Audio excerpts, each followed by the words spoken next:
Hello, everybody. Welcome to It's a Crime. For those of you who don't know me, I'm Linda. And tonight we are going to talk about the court case today. In the Justin Evans case, Kenneth Mckinney was in court and he was charged with obstruction of justice. Now, there's a lot to say tonight. I have a lot of feelings about it. I know a lot of people watching have a lot of feelings about it. So I'm going to go through some of the stuff that happened in court. Then we're going to discuss it. Then I'm going to voice some of my opinions. I'm also going to read a statement that was posted earlier by Justin Evans' mom, and her name is Jamie Wise, and she had some things to say as well. If you're noticing on the back here, just FYI, you'll see new frames down here and here. The other frames will be going away, but I haven't had time yet to fix that all up, and I have a couple more pictures to add. So I didn't want to take anybody down without them being in the frame. So it'll look even better, I think, in a video. Welcome, everybody. Thank you so much for joining me. We have a lot to talk about on this. Darlene Lilly says, "Holy moly, I finally made it to a live report." Look at that. So today, Kenneth Mckinney was in court. Now, I'm just going over in my head if I should read you, all my notes. It's chicken scratch because I was trying to write as fast as possible. But basically, it was a few hours, I think. And there's some things I agree with and some things I don't. Let me think how this could be the best way to do this. There's a couple new things, maybe one really important thing too. Now, let's just do a tiny, teeny, tiny timeline so you guys can remember. I see everybody's loving the frames. That's awesome. I'm going to put Angel's little message there. So on December 14th, 2020, Justin Evans, who's 22 years old, he was reported missing, but he had been missing for days. And the people that Justin lived with, Ken Mckinney, his wife Glenna, Ken's grandson but adopted son, Bud, his real name's Devin, and Bud's girlfriend, Kiera. And they had stated that on Saturday, December 12th, that they last saw Justin Evans in the morning, and then they went shopping. Now, we'll get to that in a minute. I had worked out in videos, and it's still a work in progress, that we think now that something happened to Justin on Friday. When Justin was reported missing, Ken lied, okay? But the date of his lie was on December 19th, 5 days later. This is after they cordoned off the house, they checked the house, and they had to give their statements on the 19th. Ken Mckinney was charged with obstruction of justice. Okay. So I'm just trying to work out how I'm going to word this. There's a reason why Ken lied. He says he lied because he was on a 4-day bender. The new info today in court was that he was reported being seen driving Kiera Collins' vehicle at noon. I think it was at around noon on Saturday the 12th. Yes. Also,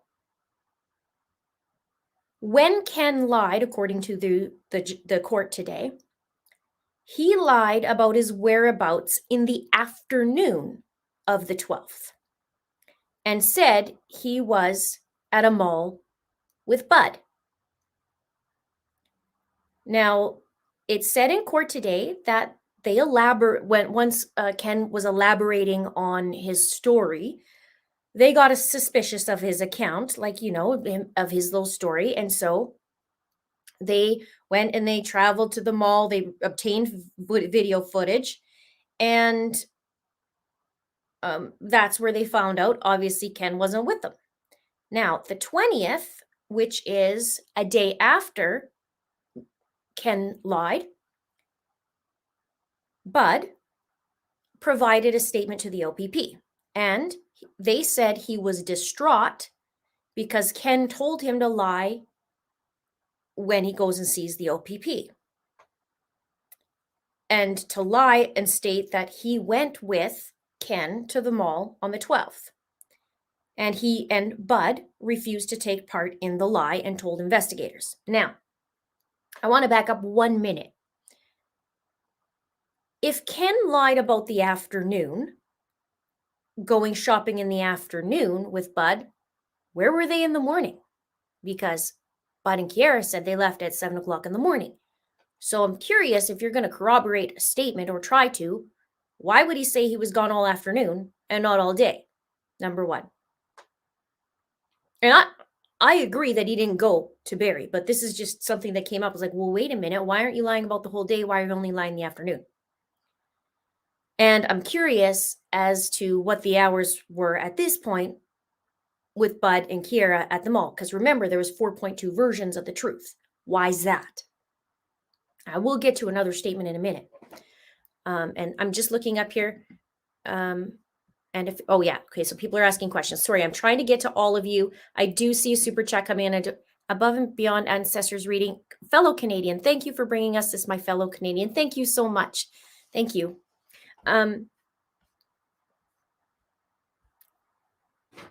I think this is important.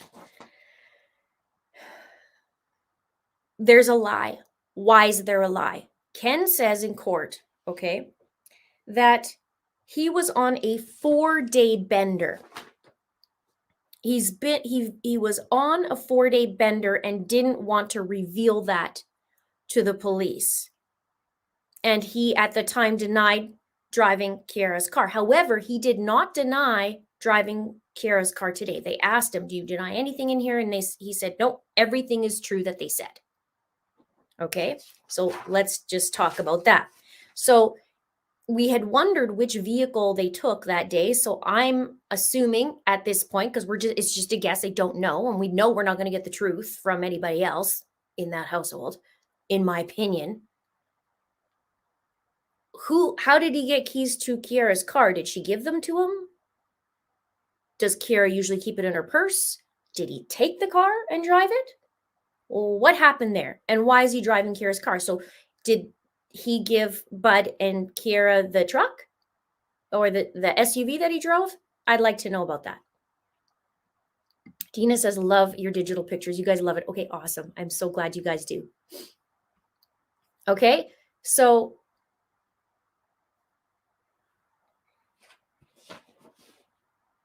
this is where we're at. Now, let's go back to his line.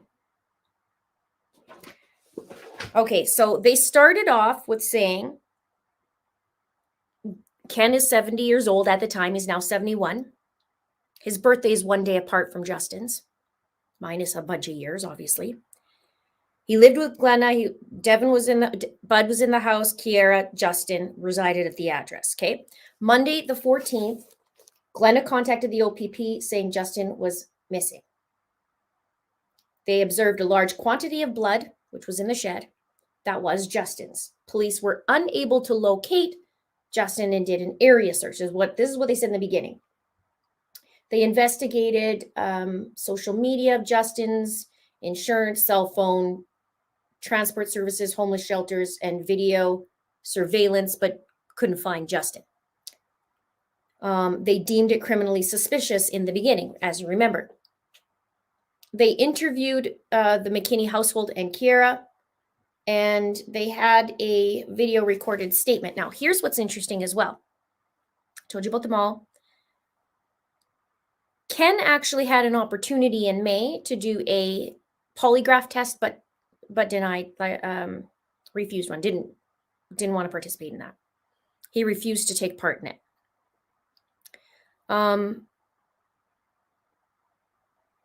So, as I said, Kiara and Bud went to the mall, but not Ken in the afternoon. This is the thing that I want to find out. This is interesting to me. Now, based on what they said today, based on what Ken told the police about his false alibi, led them down a different rabbit hole and misled, obviously, the police by lying. They said they didn't get anything in forensics, they didn't get anything in the vehicles, there's no evidence. A neighbor had reported that Ken was driving Kiara's car, which I did hear some chitter chatter about this a bunch of months ago, but I wasn't sure if that was right or not, right? But I did hear about that. But today confirmed it, and I thought, oh my gosh, what was Ken doing driving Kiara's car on Saturday at noon?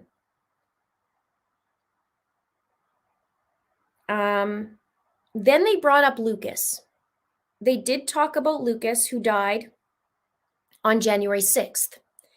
And there was a audio recording that was located that Lucas may be responsible. Now, there's wording in there that I've heard that doesn't directly say that he killed Justin or anything like that, that he may be responsible. In my mind, that could be 4 or 5 different versions of what that actually means. Stay tuned for that as I get more.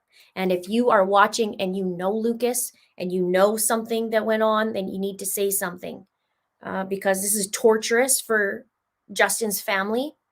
And if Lucas had zero involvement, then it's torturous also in any aspect, is torturous for your family as well. So let's put that out there. Because it's not fair if he has nothing to do with it and he's having the fingers pointed at. And don't forget that the police also said that Justin it was probably not a murder and he probably committed suicide, and then they have to renege on that. So there's a couple questions on there too. Okay, so I see some people are asking about Oren and Orson. Yeah, Oren and Orson are right here. But because it's a vertical picture on my frames, I have to crop it now and put them in there and make it nice. So they'll get in there. Okay, so, and same with Marshall. Marshall's not in there yet either. I got to get a better picture so it's brighter. Now, they also said in the same breath in court, they said they were trying to attempt to ascertain a link between Ken and Lucas and couldn't find one. And they said there was no such link and that likely Lucas had no involvement. Okay, so there's that. This is interesting. Yeah, on May 11th, so that would be a week before Justin was found, Ken was offered a polygraph and he declined it. Okay. They said that his misleading statements played a role in the ability to not successfully search the areas and whatnot for Justin. And Justin would have been found potentially earlier. On May 28th, May 19th is when Justin was found, and then May 28th, Ken was arrested. That's when he said he was on a 4-day bender and he lied. So I'm curious here, if you're on a 4-day bender, okay, they said in later statements, the lawyer says he was in bed the whole time. So if you're in bed the whole time, but you get up to go into Kiara's car and drive it drunk, which he's known for, we'll get to that in a minute because he has quite a lengthy history of charges in his past. I'm just curious. So you're lying because you were on a bender? Well, you could be on a bender at home. He has no conditions at this point. So really, is it that? And why are you lying? And why are you getting Bud to lie? Now I'm going to bring Jamie's statement in here that she just posted an hour ago as well, because it's important.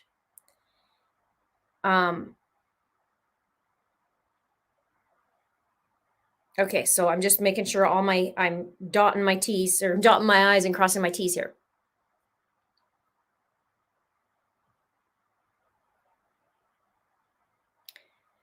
This is what Jamie said. I would like to comment now that Ken Mckinney has pled guilty to obstruction of justice. The charges were given because in the beginning, Ken told police he went to Barrie with Bud. Obviously, he didn't go to Barrie, and he stated in court he was trying to hide the fact he'd been on a 4-day bender, his words, which is true. It's his words. Now, here's the thing it was. It was originally Bud that told me this lie on December 14th when I arrived at their house. And Jamie has said this right from the beginning. Then again, Bud told this same lie to my sister on December 17th when her and James, which is Justin's stepdad, went to get Justin's belongings because I wasn't about to leave his things with those people. Now the police say it doesn't matter if Bud lied to us. That's not illegal. However, why would Bud lie in the first place?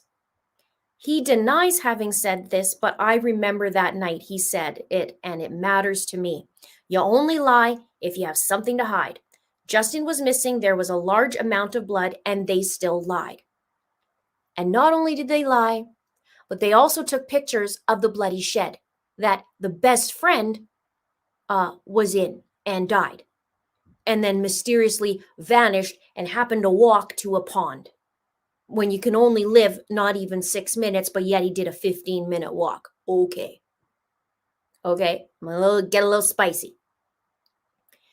The police said Ken's lie led them in a different direction, and that may be true, but it does not excuse their lazy negligence in searching. They told us the swamp had been searched. They refused all help from us and the community, and I can guarantee we would have gotten in that water. But wait, we wouldn't have needed to because Justin was partly on the shore. That swamp, so close to his home where he was last seen, should have been searched within the first 24 hours max. They spew excuses but take no responsibility for their inept investigation.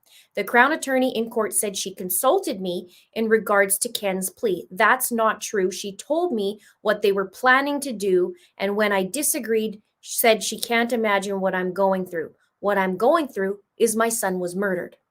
Despite the coroner's report, the police are still not investigating. They still maintain Lucas isn't involved, yet he left a suicide recording saying he's partly responsible. The disrespect from the the disrespect from the people Justin thought of as friends is horrific, and then compounded by the police and their complete disregard for Justin. He was better than them all. I'm so tired of them saying, I know this is hard.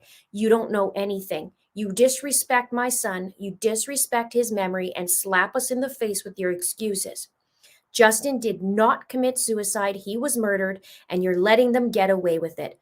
Bracebridge OPP, you failed Justin. You should be ashamed of yourselves. We won't let him be forgotten and swept under the rug to hide your failures. Now, she has a little bit more, and we're going to talk about what he was actually sentenced with, okay? Whew. Okay. This is I'm a little spicy. So now imagine this. You're Jamie. You get a phone call that Justin's missing. You don't know what's going on. She climbs in her car. She gets over to the Mckinney household. So does the rest of the family. Okay, I know. Jamie did. Kristen did, and so they arrive, right? These guys don't know. I haven't seen them since Saturday morning. And Bud says, well, I was in Bracebridge or in Barrie with my dad shopping. Oh, what? Wait a minute. That changed. I thought you were with Kiara at 7 o'clock in the morning. Okay, so there's all these little lies. Number one. They get there, the cops are called, and then all hell breaks loose. And let me tell you, this is the most... You think Letitia Stout is a circus? This entire case is a freaking circus. People don't know how to tell the truth. People don't know how to, they just don't know how to tell the truth, okay? I can't tell you how many people have lied. And for what? And I'm doing a little digging too. And I know that there's a little person in the OPP that may know some people that I'm talking about. And there's a little bigger connection. I'm I am so angry. I have been sitting on this. Let me say this.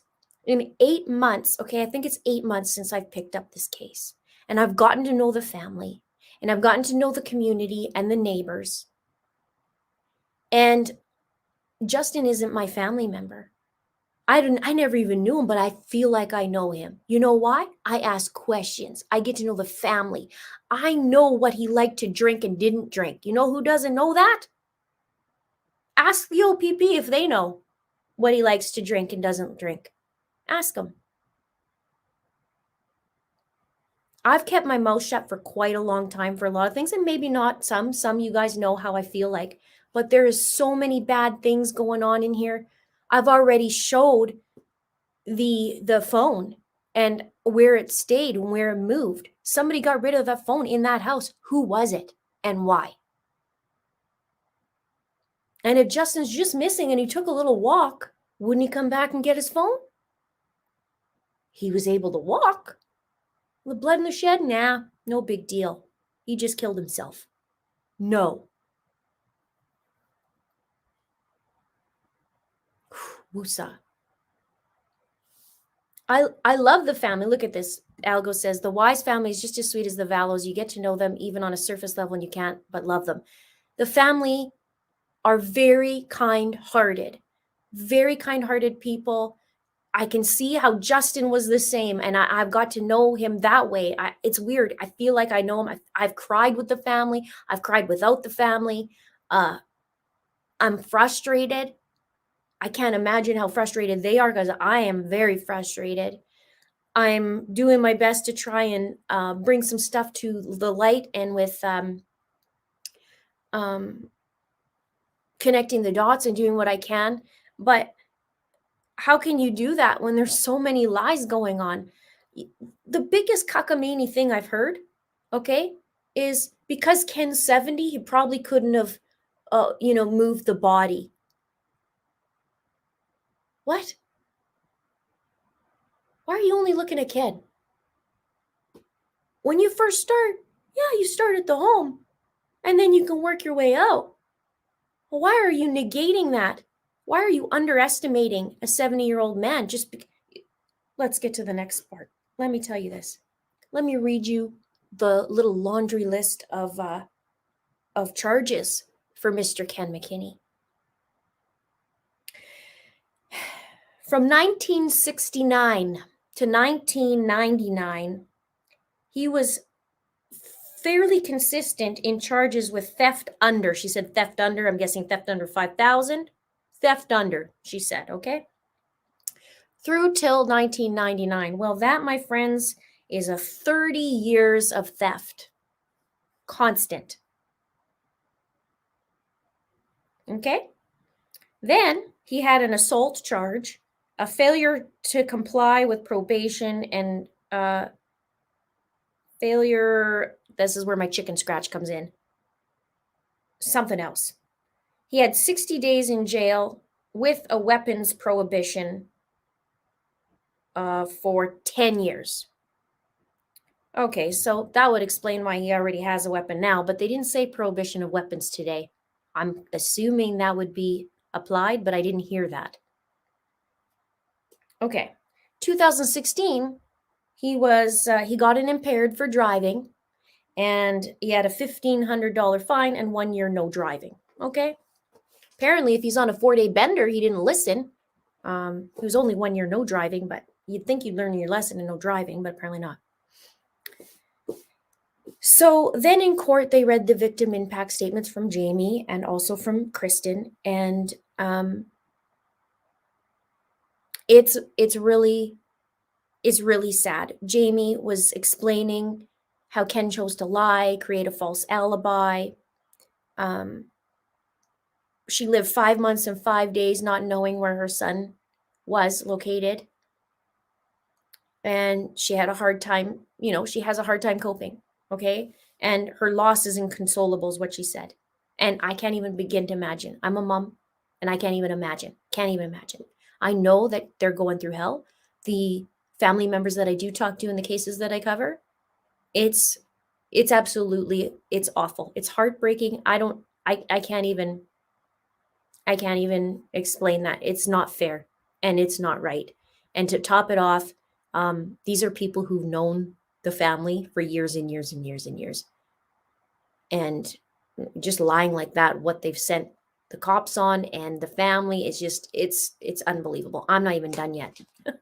Chrissy says, adore you so much, Linda. Keep being spicy, girl. Thanks, Chrissy. I'm spicy today. I'm super spicy. Okay. Kristen talked, and she talked about them being in Barrie.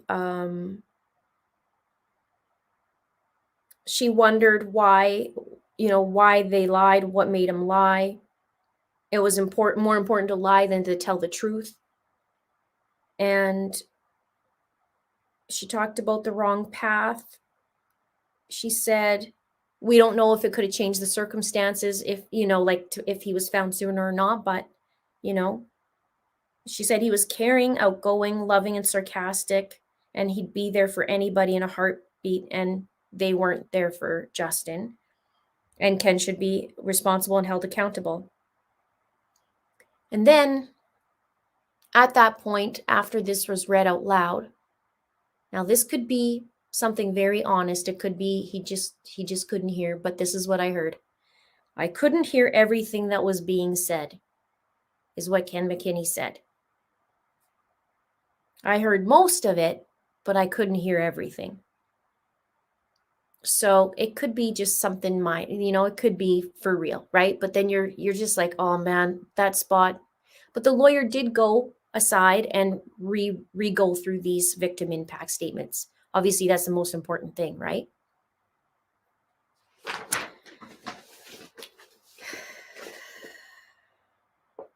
Okay.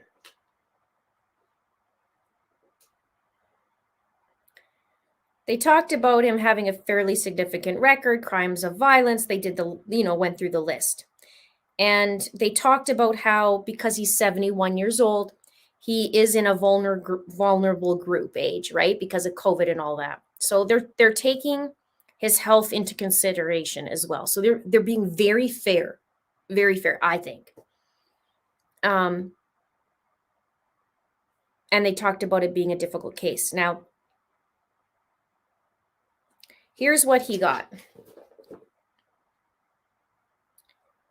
Actually, you know what? The lawyer said more than what Ken did. The lawyer said he has taken responsibility. He's ashamed of it and experienced distress. He has a number of, this is from his lawyer. He has a number of health issues, heart disease, seizures recently due to alcoholism, cognitive issues from likely drinking, mobility issues.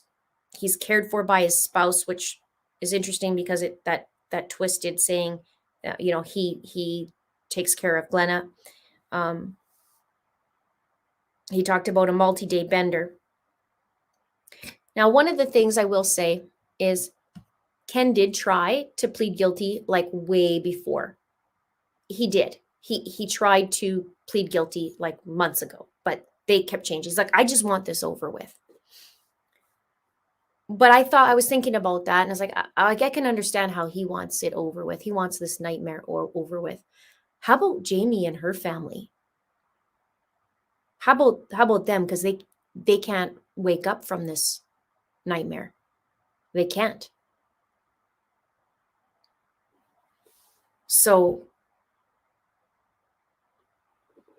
I get he wanted it over with, and I can appreciate that in some aspects, because then, Jamie and the family, they don't have to go through the courts and the trial, and they talked about that. I get it. At the same time, it's like, man, why'd you do it in the first place? So Ken got to say something. And maybe he's a man of little words, right? Maybe he doesn't know how to express himself. But he did say he's hoping that he doesn't get mixed up in reading his statement, because he says he has trouble with remembering. He said, I'm so sorry for what I did. He said he wanted to apologize to the court and to the Evans family. So court first, Evans family. And then he said, I know what they must be going through as we are. I'm worried about my wife with COPD, who's been on and being on oxygen 24/7. He talks about the doctor giving him pills for anxiety and to help him sleep. And he says, again, I'm very truly sorry for my mistake. Thank you for letting me speak. So that was his words. Now the judge comes on, and the judge comes on and says, this is a very serious thing, serious charge. He said the Evans family hasn't had justice. He said they lost their son, knowing and missing him and knowing he's out there somewhere, and not being able to bring Justin home and on a timely basis. And no parent or sister should have to go through this, because both Kristen and Jamie spoke, right? He said the offense was selfish. This is the judge said this offense was selfish and a level of altruism. He said looking out for his own wife, because as he said in the letter, right? But he said Ken put his own reputation before duty to the parents of Justin and a dear friend of Bud's, and someone they knew for many, many years. He said it was a tremendous tragedy. He said Ken's interference with the investigation burned up many investigative hours that could have been used elsewhere, and Justin could have been located. And that this may well have delayed the finding of Justin. And he has the family's sympathy for them. And he just said the situation of Mr. Mckinney is so hard to understand. Now, what else?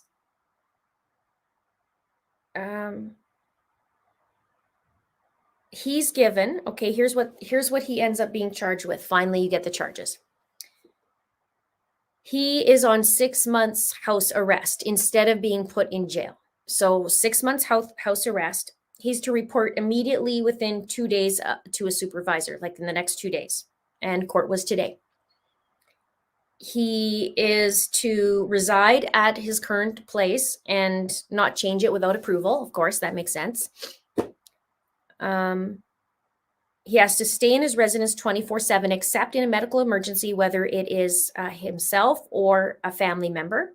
And it has to be approval, and he has to have the approval carried with him on his person. On Saturdays, he gets to get out from 12 to 3 to get necessities of life, or to meet with a supervisor or counselor. And he's to attend for substance, basically a substance abuse counseling and participate in programs, it said. And as for alcohol and drugs, this is interesting because, hang on one sec here.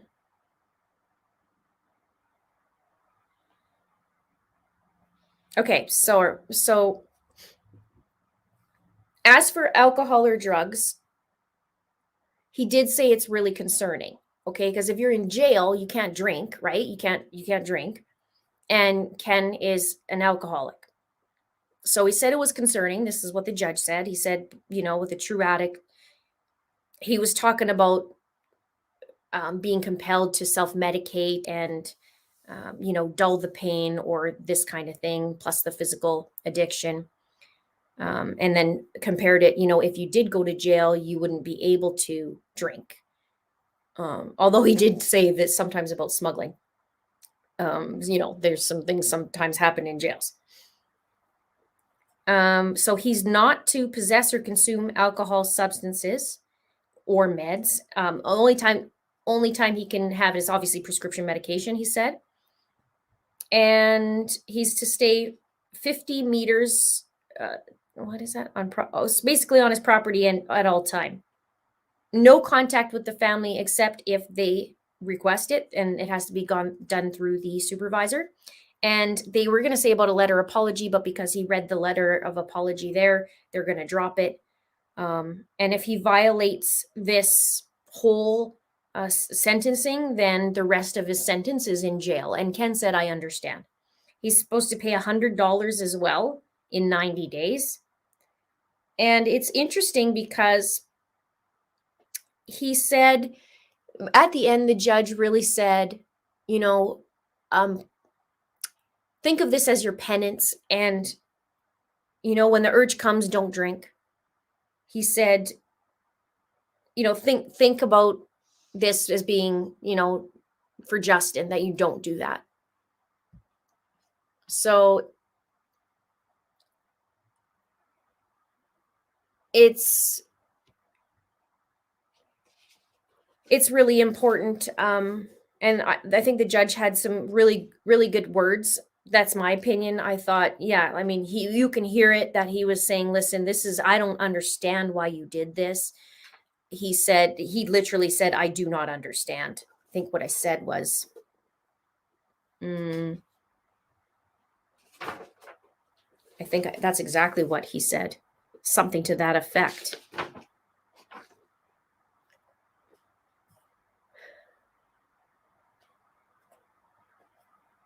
Heather says, I don't get it. This family does not think of Justin, has shown it time and time again. Well, that's just it. The day of the report where they reported him missing, I know Kira and Bud went to 2 places. And that's it. Out of the whole entire trailer park, they went to 2 places. And I know there's a lot of things that doesn't make sense. And there's a lot of lies. Why do you need to lie? Is my question. Why did Bud lie to Jamie? And why did Ken lie? And why did Ken take the car that belongs to Kiera? And where did he go? And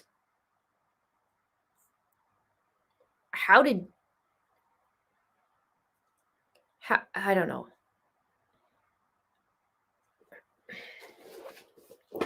It's very frustrating. I can't tell you how frustrated I am. I'm frustrated beyond belief. It doesn't make sense to me. Justin did not walk to the swamp. That's proven. He didn't walk there. Justin didn't kill himself.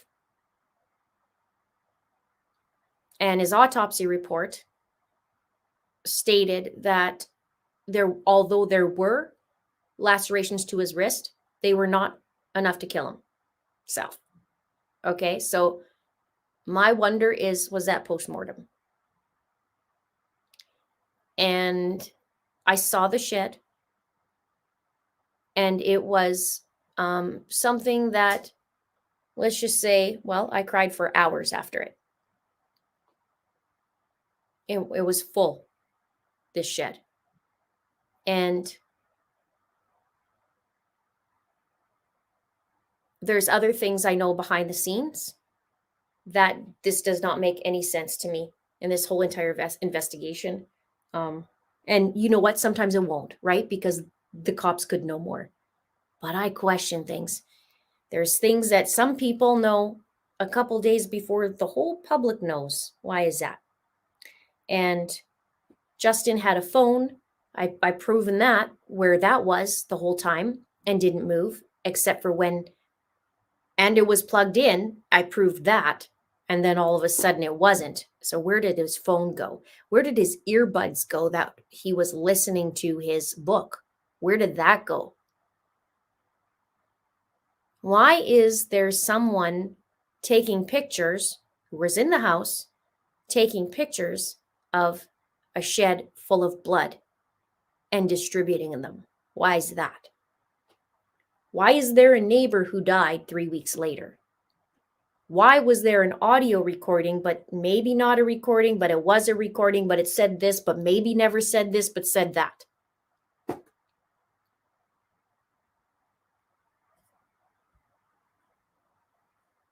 Delphina says, well, he'll be in jail soon if they do drug tests soon, if he's an alcoholic. They did say that they're going to, the supervisor can show up and he has to come to the door, and they go from there.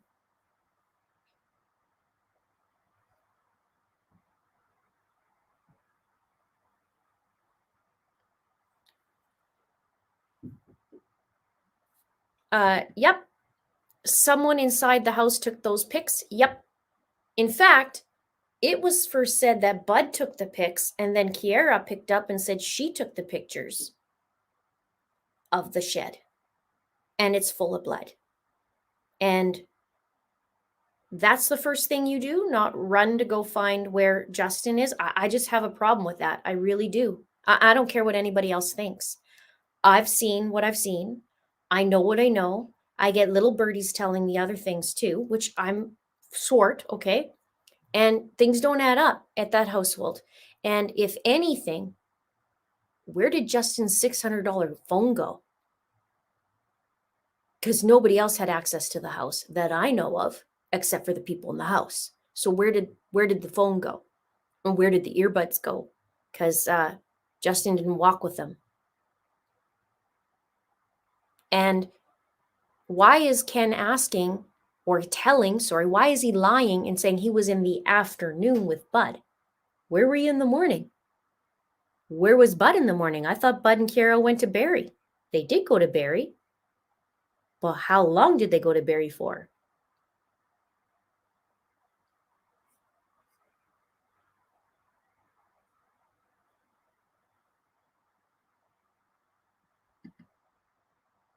Yep, that about says it all.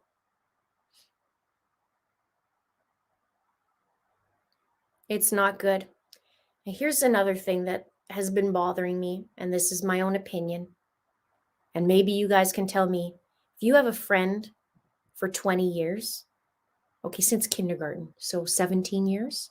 If you have a friend for 17 years and you live with them and you go to work with them and you hang around with them every day for years, and you know the family because you used to date Justin's sister, you know the family real well and used to come over for dinners, why didn't you pick up that phone or write a letter or something and say, I am so sorry that Justin's gone. I miss him. Or I just wanted to offer my condolences, Jamie and your family. I'm so sorry. I wish this never happened. Whatever. There was nothing, not one thing, not one thing. Why is that? That doesn't sit well with me. It does not. Now, maybe he just has no manners. I don't know. Maybe some people don't do that. Maybe not. But your best friend, I don't know. Then you have Kiera Collins walking in the door, who's given 4 different versions of the truth, knows somehow 2 days before everything happens, numerous times, and I know her number on that, knows before everybody else does and before it's announced. How do you know that? Then you have her pointing fingers to a neighbor. I don't know if he was involved or not, but it sure doesn't look good at the household yet to even go to the neighbor's house. Funny though, let's just talk about this. You got Ken's house here. You have the shed here, and back here you have Lucas, and back here you have the other neighbor. And then there's a big empty field where Justin's shed was or is. Okay. The 2 places they go to just happens to be in between where that field is. So if someone, I'm not blaming anybody at this point, but if someone were to back a truck up, I'm guessing a truck, could be something else. If they were to back a truck up and pick up Justin and put him in the truck and then drive him off, the 2 vantage points other than Ken's house and the shed would be Lucas and the other neighbor.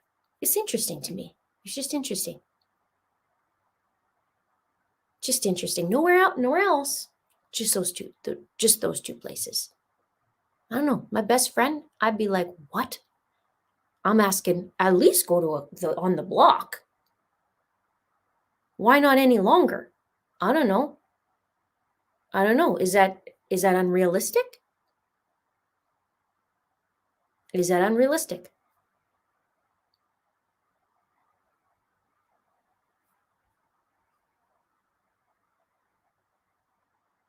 This case is Justin Evans' case. He'll be coming on here in a minute. You'll see him in a ball cap.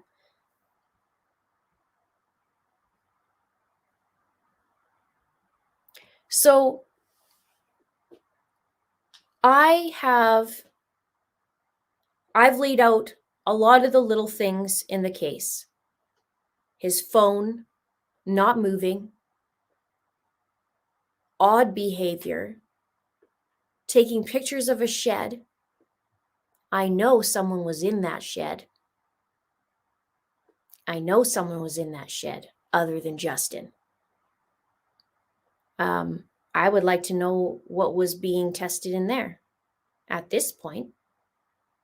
Because if they can figure out that he walked somewhere bleeding to death for 15 minutes, what else can they come up with?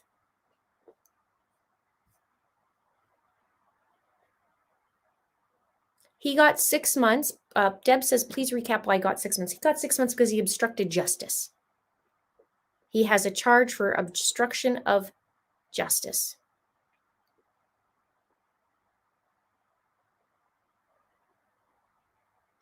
So he got 6 months, and instead of jail because COVID and his age for 71 and he'd be around other people, that they gave him house arrest.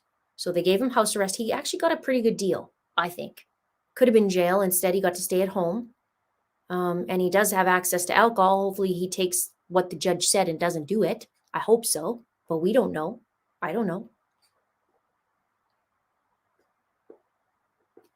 Yep. So,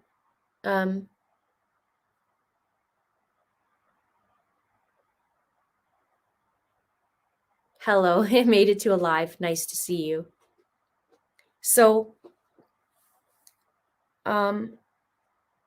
you know what? All these cases, a lot of them come to conclusions, right? Even though there's still that question, why? Why did this happen? What happened? This case has been a circus. And no one in that household wanted to step up for Justin.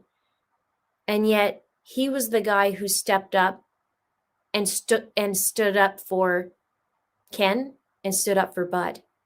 They had an altercation months before Justin died. And Bud was hitting his dad. And Justin stepped in between. And Bud was going to hit Justin. And Justin looked at him and was like, are you going to do that to me now? And he backed off. And they came up, not Justin, but the family, Bud and Ken and Glenna. I don't know about Kira if she was there or not, but I know they came up with a cockamamie story because Ken was bleeding. And they didn't want to call because they thought that Bud was going to get charged. So they came up with a story. And Justin said, I'm out. I'm not lying. I'm not lying. I'm out. And went into his own room. And he says, and if they ask me, I'm not lying. I'm going to tell the truth. And so he stepped in. But yeah, who stepped in for Justin? Why didn't they call 911 earlier? Because they didn't. They waited.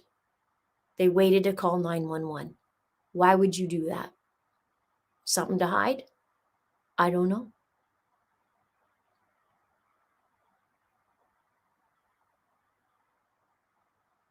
Thank you, Meg P. I see your comment. Thank you. There are no answers. It's hard. Christine says there are no answers for this one. The family just wanted answers as to what happened, and they don't get that. And you know what? Had the police searched the swamp,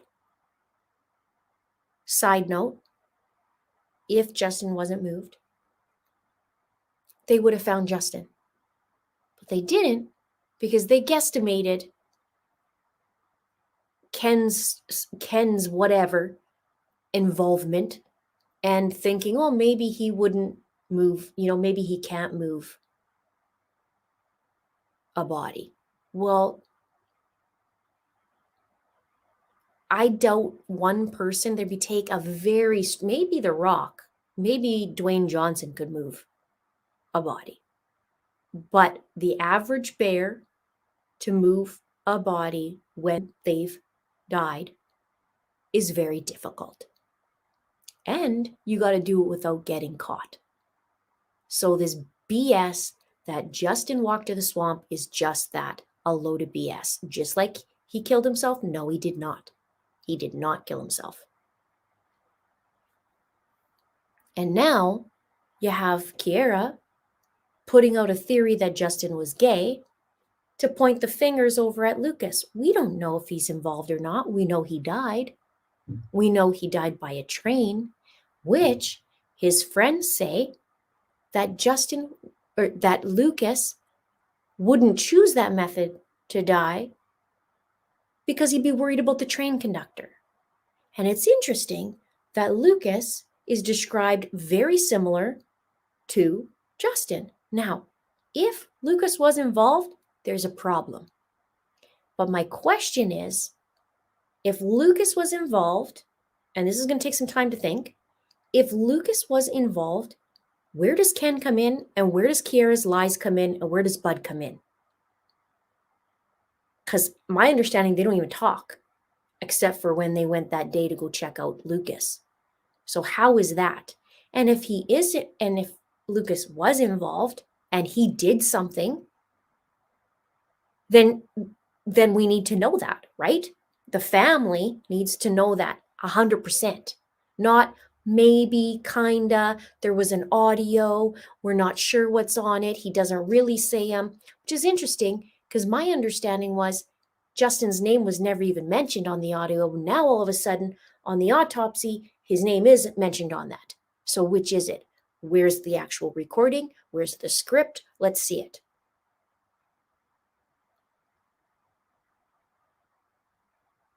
Deb says, I'm curious if the wrist wounds were superficial with the other damage was done to his body. Yeah, they said that it was, they said something to that effect, and it did not, I want to get this right. So, non-muffler guy's coming by. I don't think I have it with me. Basically that he did not die from that. And it was superficial wounds to that effect.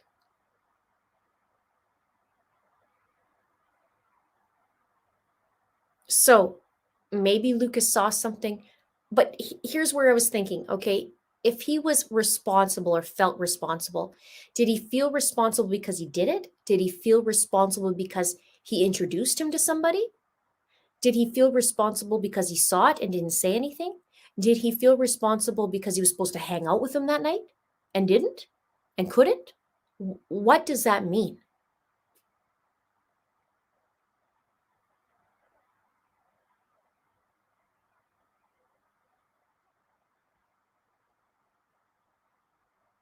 Ruth says, here's an idea, Linda. Freeze the frame to your upper right with the individual case who's been discussed each episode, the one in your upper left. The upper right. I see what you're saying. I don't know if it could stay. There's Justin right there. That's Justin. Let's see if I could do that. Pause. Look at that, I can.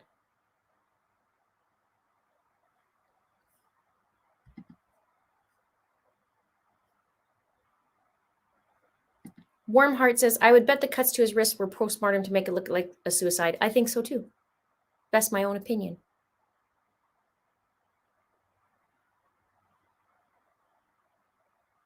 So that could mean many things, right? I feel responsible. How many times does somebody go through that where there's a tragedy and they say, like, if only I called, or if only I did this. Now, I don't know, right? I don't know how he's involved. or if he was. But they are saying that there was an audio recording.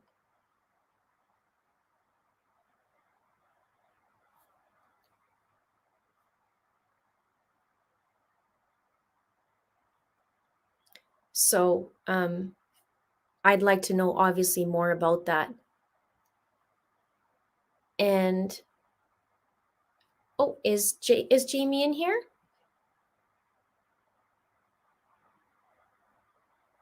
There you are. There you go. Thank you, Jamie. I want to make sure I got that right. Jamie is Justin's mom. Send her some love. Today's a little bit of a, well, every day is a rough day, I guess, but today was, a big day. Ken was in court, as I've been saying. Jamie, I've been a little spicy tonight, getting a little angry. As you know, I do get a little feisty, like the Italian I said in me. I'll watch for your comments coming out if I can see them, but people are giving you love. And I have Justin now on a little frame. I got him right there.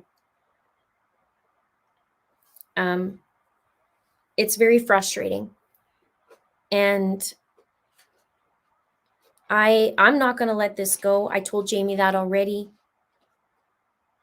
There's things we do behind the scenes. Like I look into, I have some people who are knowledgeable in other areas. They're looking into it and helping in any way.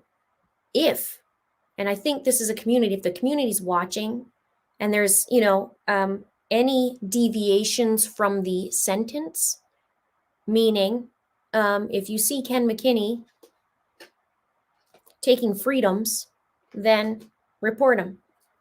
That's how I feel.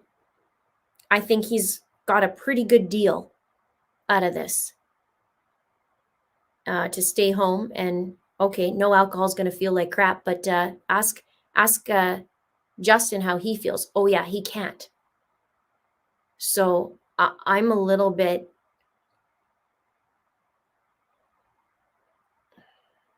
I'm pretty upset about this. And like I said earlier, I didn't even know Justin, but I feel like I do.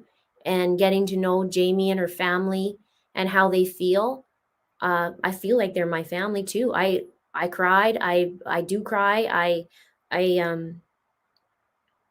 I wish I could do more. I've already proven what I can do on my side to prove some things. There's still going to be more coming out. And maybe it might take longer, which is hell as it is, but we can't stop. And we know the truth. Everybody knows the truth. He didn't kill himself.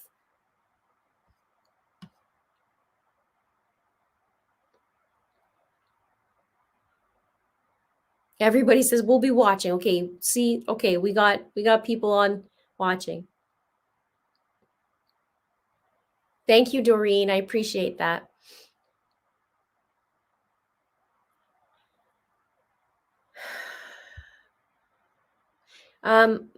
Mommy and daughter asked, what did Ken do to actually be arrested? I mentioned this earlier tonight. Ken lied to the cops. He said he was somewhere he wasn't. He said he was in Barrie in the afternoon with Bud, and he wasn't. And Bud actually lied as well to Jamie. He reneges on it, but he did lie as well. And I don't know why. I'm asking, ask yourself why. Ask why lie. Why would you lie? If something like that happened to my best friend, I'd be like, what do you need to know? Like, to here, and here. Here's what I ate. Here, here's what I had for dinner. Here's who I called. Here, what do you need to know? What? Let me sit down. How can I help?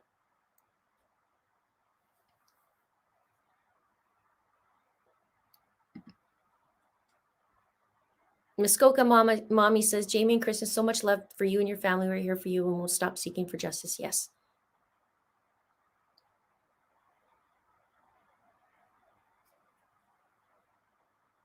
So Kim Hansen says, how do we know about the wrist? Do you have the full autopsy? It's in the autopsy. That's how the wrists are known. It's in the autopsy.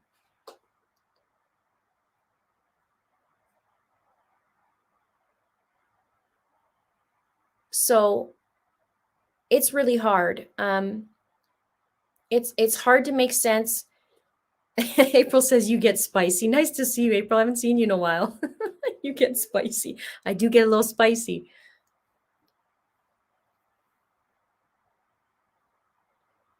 So the cause of death says it says unascertained, because of the timing, and but they did say that the wrists were superficial. He wouldn't have died for that.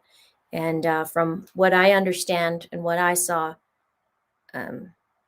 something big happened to Justin clearly, and he didn't make it out that shed. So who took him out of the shed? Who took him out of the shed? Because he didn't walk. And how? And it's probably more than one person. Lisa says she loves spicy, Linda. Spicy gets things done.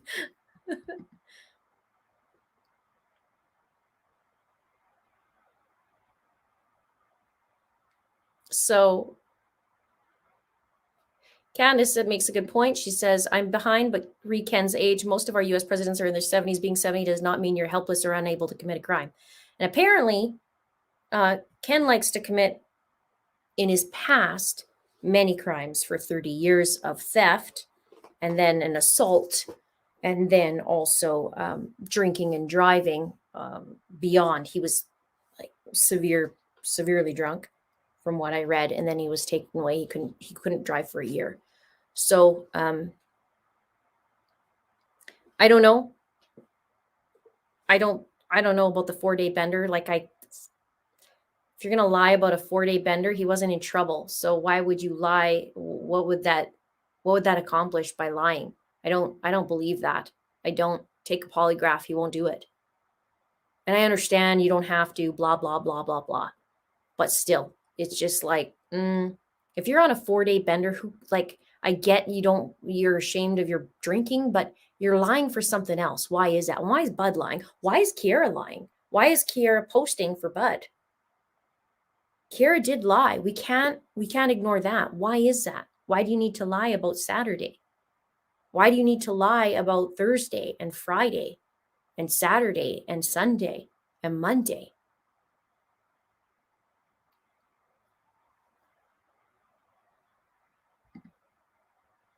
Thank you, Caprito.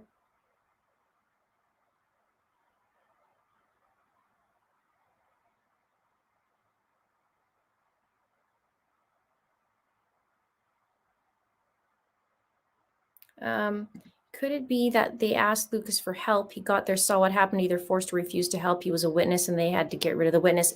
Anything's possible at this point, to be honest. Anything's possible. I don't know.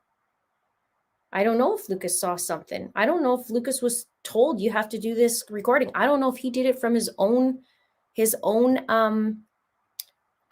what's the word? Free will, I guess you could say, if that was on his own. You know what's interesting to me? It's interesting how I want to say it was a few weeks ago, maybe it was a month ago. I saw somebody posting that they said that Lucas went live on Facebook, but you know where that originated? Which is very interesting to me. A family member of Kiara's. It originated there.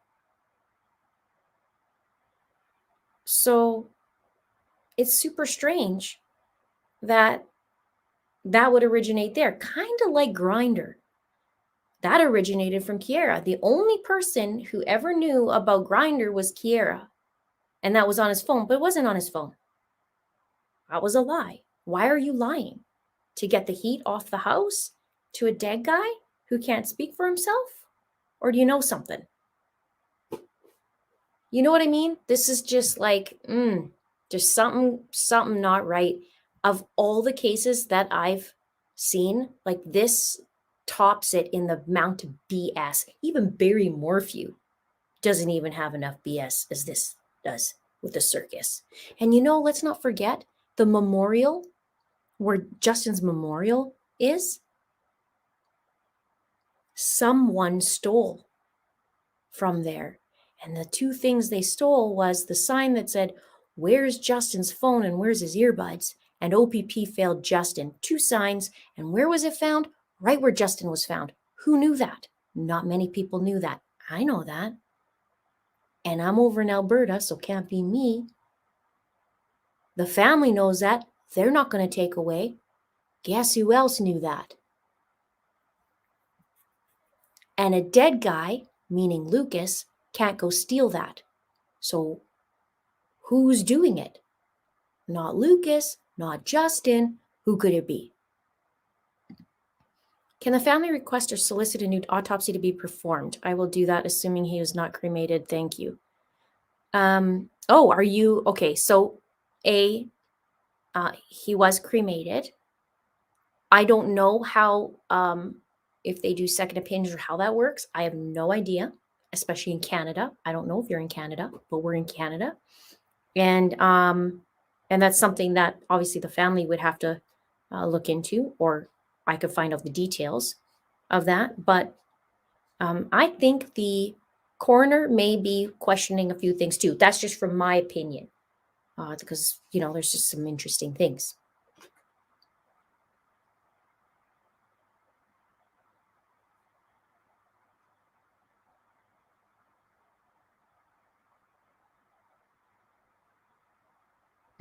Why is Glenna lying by staying mute on everything? Well, I know Glenna, she has health issues and she's on oxygen and she doesn't really go anywhere. I do know that she seems to recall, well, not really, she was questioning what day she saw Justin. She's like, did I see him on Saturday? And then Bud said, remember, Mom, you saw him on Saturday morning.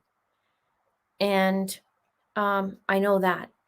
Glenna surprised me when I heard her a couple times in court because she wanted to speak. The first time she said she's representing Ken, which she's the wife, and the judge is like, yeah, no, that doesn't work that way. Get Ken on the phone. So I don't know.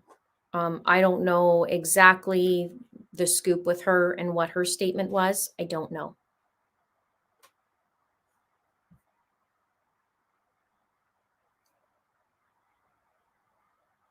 Rebecca says maybe because people would say on a bender, you don't remember you killed someone. Well, he did make a point of saying, I hope when he was reading a statement, I hope I don't have trouble with remembering. But I do know that kind of goes hand in hand also when you're an alcoholic.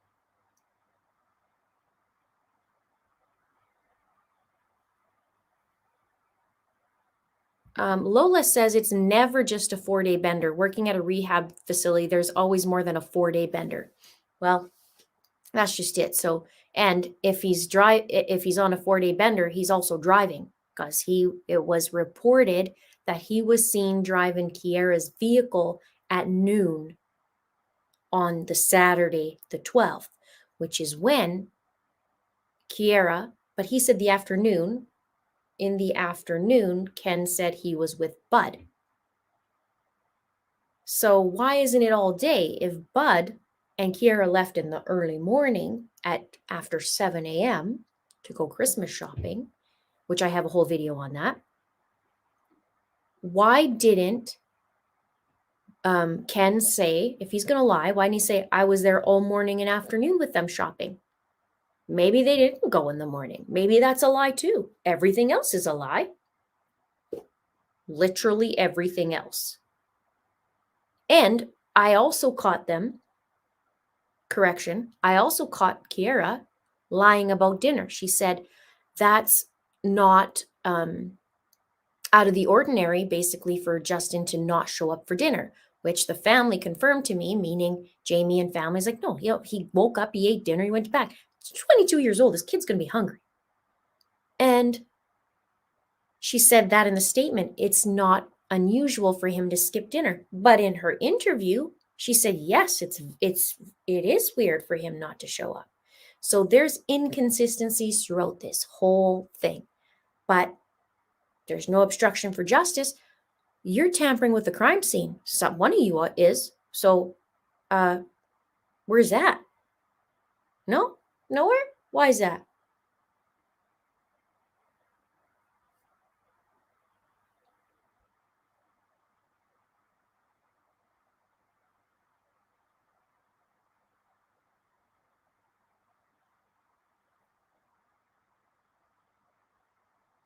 Scott says, like, do they think why bust my butt investigating when they'll be back on the street in a year? You know what? This is boggled me. How can you not check the swamp? It's 1,000 feet away. How could you not check it? I don't understand. I don't understand.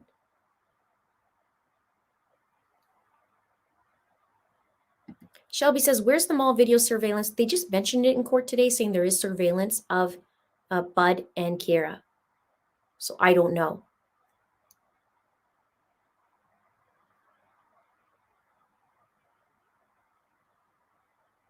If you want, can one of the mods put my playlist in the comments for people, because they're asking? Just if you could do that.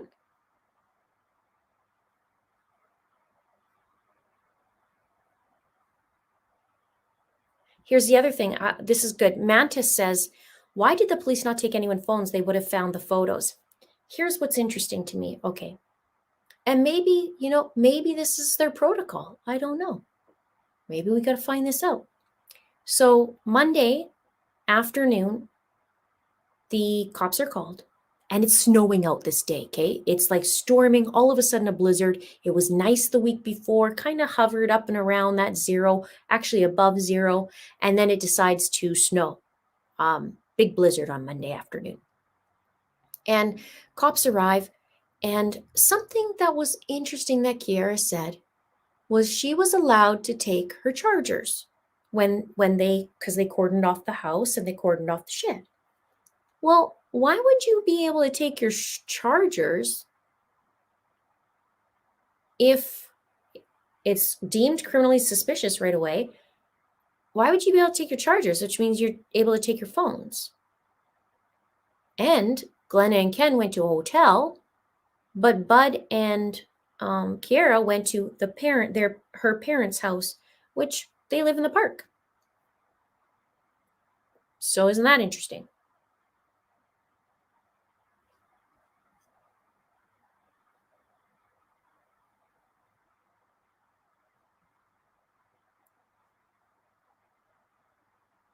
Did Shelby? Oh, thank you, Shelby. Thank you for that. Who's seen the pictures that were taken? Well, ask Kiera because she sent them out. I've seen them. They made their way back to me. I've seen them. And no, Kiera didn't send them to me.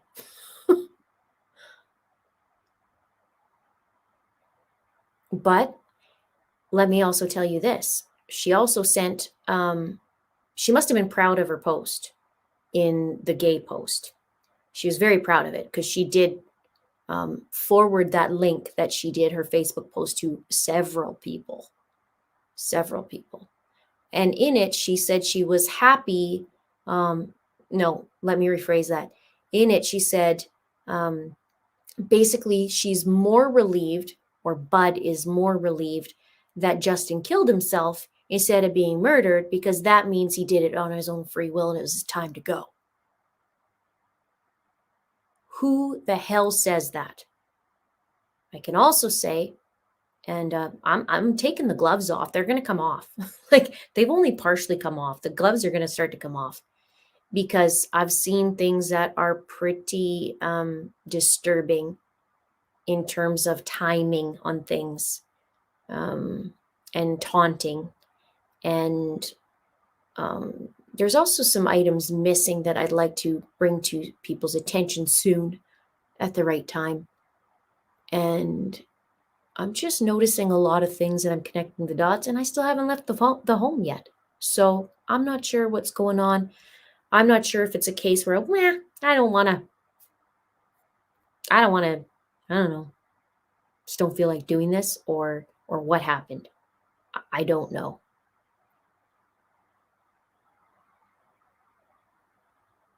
Trent says digital frames are working beautifully. Thank you. Thank you. Also gives movement in the background as they change. Yeah, I think it'll be really cool on a video. And I'll change some of the, the pictures, and so that'll be the focus. I just have a few more to load up and fix some of the color.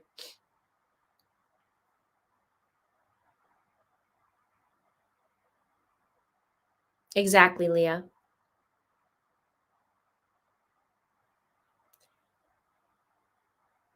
So you're not going to be able to see the photos, and I certainly won't.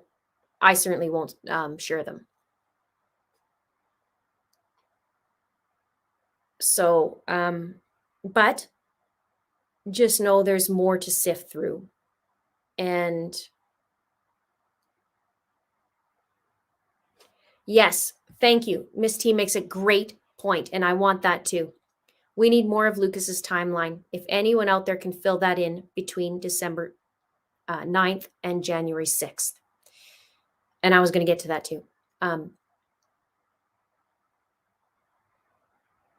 For those of you who know Lucas and know some of the pieces, his timeline is very important. Very, very important.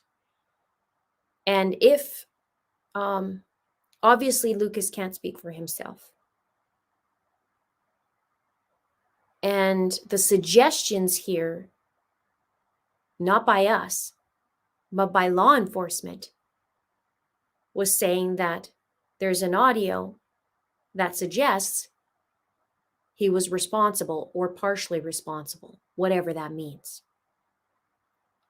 Now, if something happened to Lucas that wasn't suicide, then shouldn't he be justified too? Or shouldn't he have justice for him as well? Because you have 2 young men dying in the space of 3 weeks by suicide. So what happened? So if you do know that, and you can help us fill in the gaps of that week, or those weeks, I should say, from the time he died, which was January 6th, and going back all the way to a couple days before Justin was reported missing. We know Lucas was new to the area. He moved in the summertime. He and Justin were buddies. They hung out once in a while at they had a bonfire together. And this was the time of COVID as well. So they were outside, from my understanding. And Lucas is described as a great guy from other people, very kind, very nice, very loving, same as Justin. So they sound very similar when people who know him have described them. So what happened, right? If these are 2 buddies that happened, or is it something that, somebody met Justin, or, I don't know, there could be all kinds of things, right? It's hard. But I find it weird, in my opinion, that Lucas ends up 40 minutes away killing himself, or that's what it's been said. He killed himself. Now, I do know he went to the authorities to give a statement, or a few statements, and it was 1 or 2 days before he died. So there's questions about that too, right?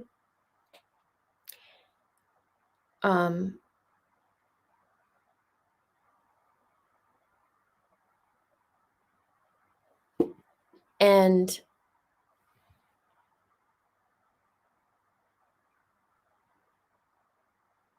okay, so you are, I'm reading some of your stuff. Okay, thank you for sharing my playlist. I appreciate that. If you guys want to check out the case, it's very important.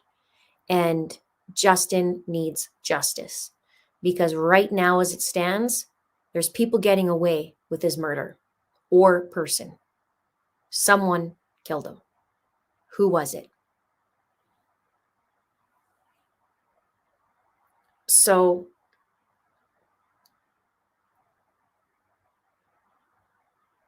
beautifully, Anna, I'd love to know where you got that from, and like where that was said. Was that gossip? Did somebody tell you that? Do you know from a decent source kind of thing?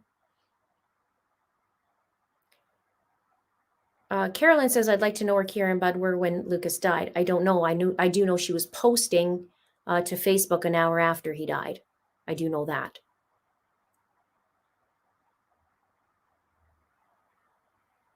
Lucas drove, yes. Yeah, the family's Facebook page, excellent. It's called Justice for Justin.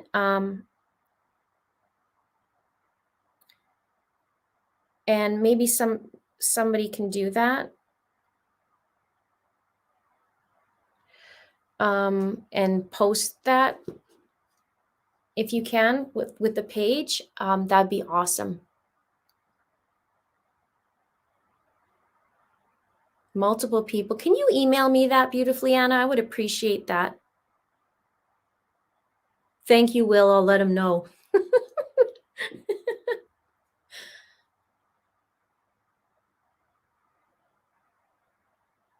Yeah, that's the group. So that's Jamie's group and family.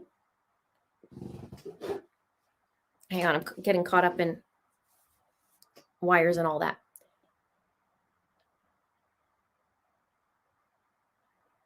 So I don't know what's happening. Now, with this information I'm saying tonight, please do not go real life.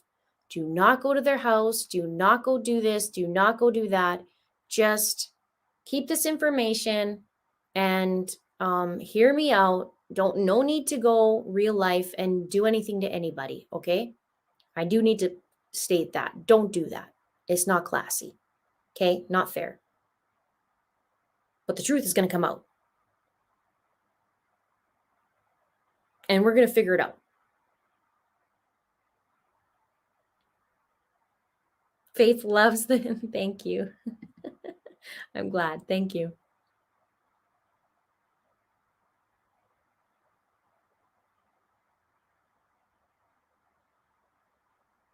I think so too. Amy says, I think people who live in both parks know more than they let on to. They all act weird about it, and then suddenly no stuff never posted or shared. I think so too. And if you're listening, if you're there and you're listening and you're in that area, keeping something like this in is not, it's not healthy.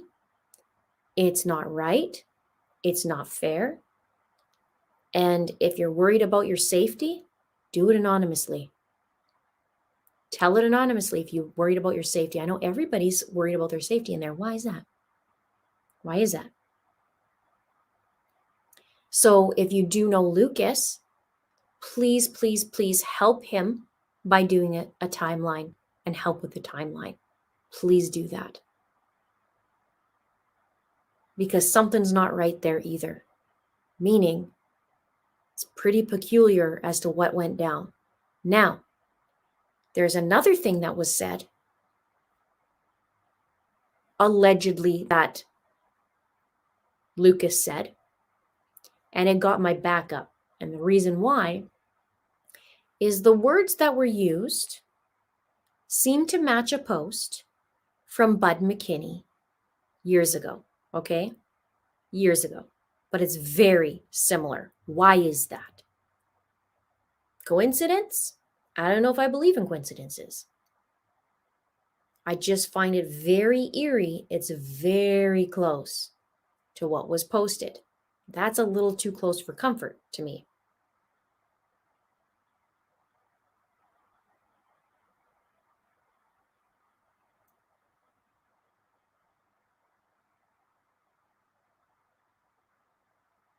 Okay, so I have questions. This is why I have doubts. Is Kristen in here too? Where are you, girl?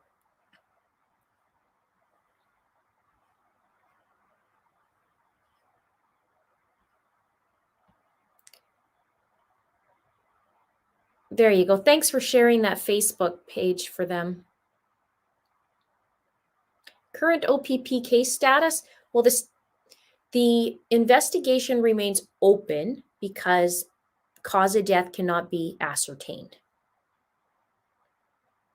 Justin, as a reminder, he was found 5 months later. So there was issues with what happened, or to find out. Rebecca wants to know, would you all be interested in a GoFundMe for a reward fund for information?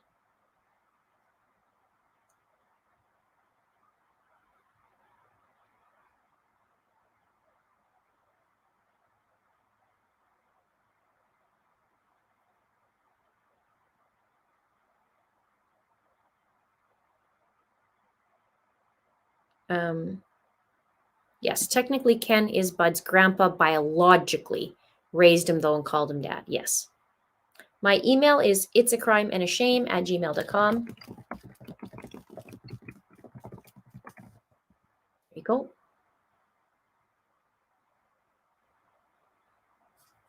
Make sure on the subject you put Justin Evans' case. I've had 200 emails in the last week, so it's a little crazy, but put that in there for me, please, and thank you.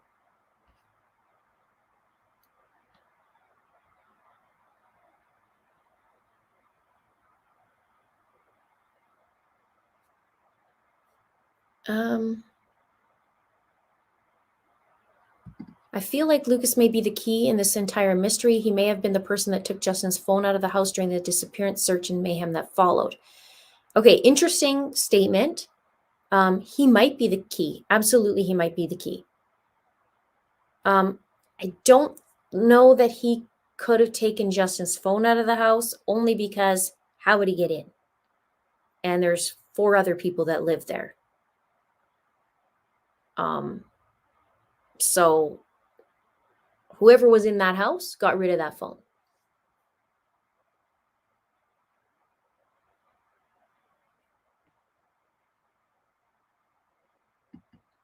Intuitive Insights by Kat says, you're amazing. Thank you for your service. Thank you so much. Thank you for your super chat. I appreciate it. There she is. Hi, Kristen. Nice to see you. This is Justin's sister. Nice to see you. Thank you for coming. I got a little spicy. I told your mom too. I got a little spicy. I was a little bit upset. I'm sure you guys are too. I've been thinking about you all day. As you know, I was sitting in court.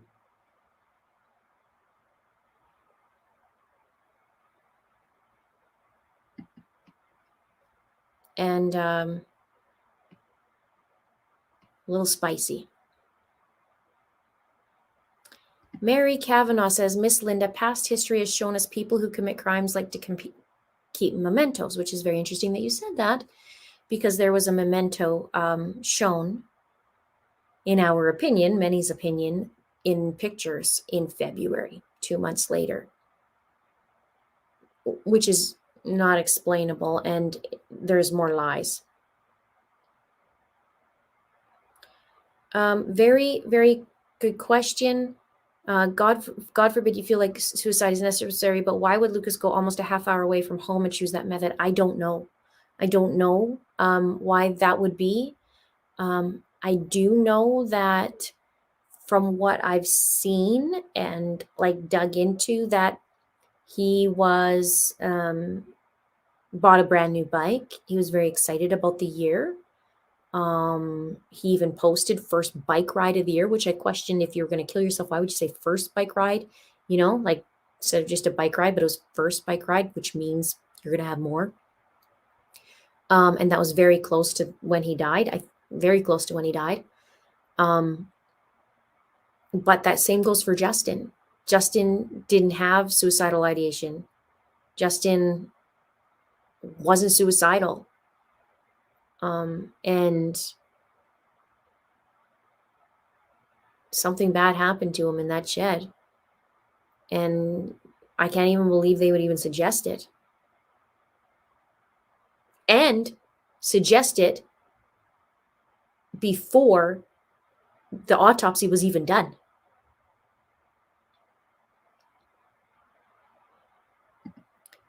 Hippie Happy Helen, I love your name. From Australia, we love your truthful broadcast, Linda. Amen to you. Justice for Justin Evans. God, please let the truth be revealed. Praise the truth. Absolutely. Thank you so much. Yeah.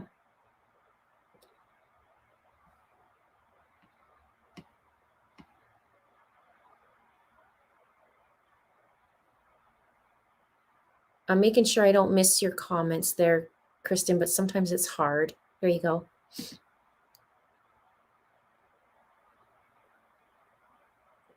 Thank you for doing everything you can for Justin. You and your channel supported us through. We will continue to support you guys. I won't stop. I said this earlier.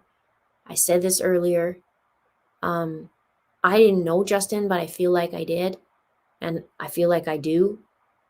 I know I ask you 7 billion questions. um, but I got to know you guys and I care about you guys.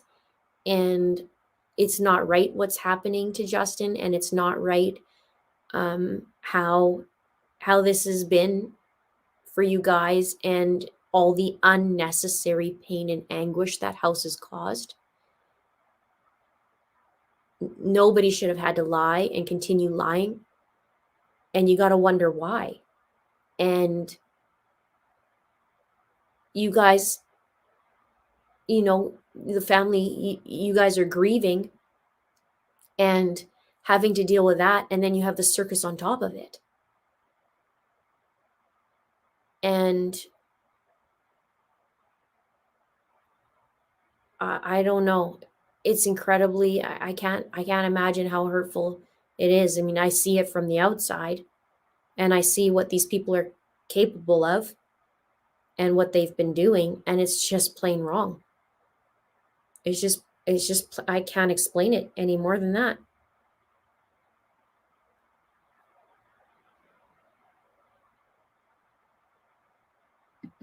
They're sending love to you. It's very sweet, you guys. Thank you so much for being very kind.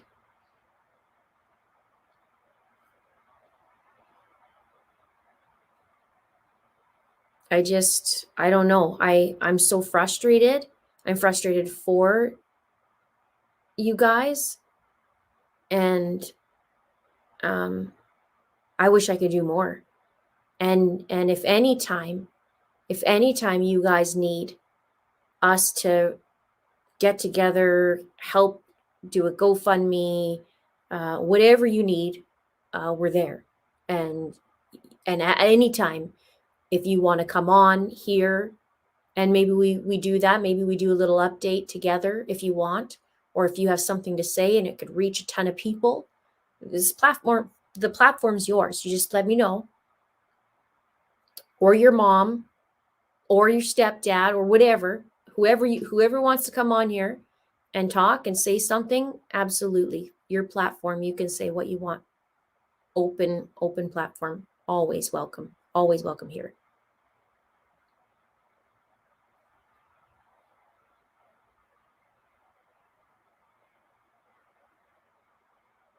Thank you, Leanne.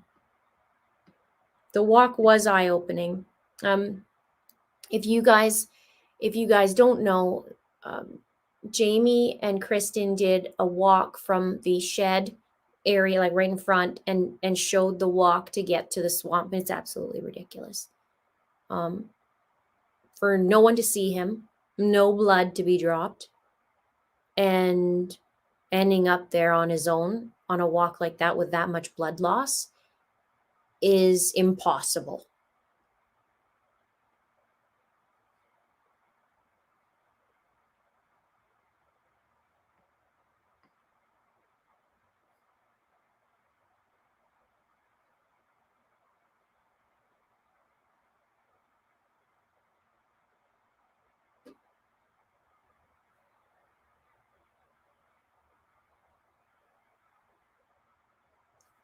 Mantis says, who's the male named Mark connected to this case? I have no idea.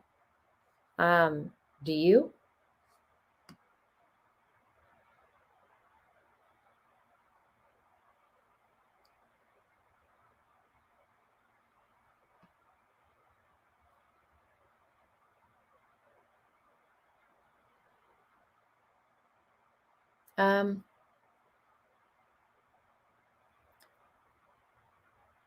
Definitely ridiculous, and in my opinion didn't happen that way. There's no way he walked all that way injured. Yeah, I think we can all say there's no way.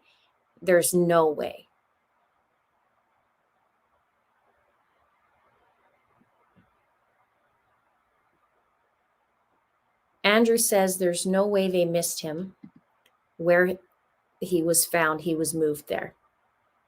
Yeah, he didn't walk.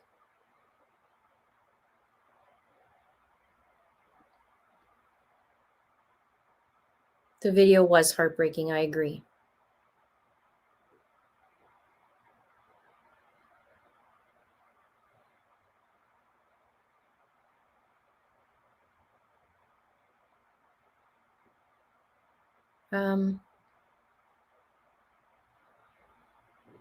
Yeah, it's so frustrating. But it doesn't mean it has to end here, right? We just keep digging. I found some interesting information already that I've shown and behind the scenes. I'm sure other people have too. I think some other people know. I think there's more people that know that are not coming forward. If you do know information, please say something. Please stop the pain and hurting and anguish of this family. And there's two families too.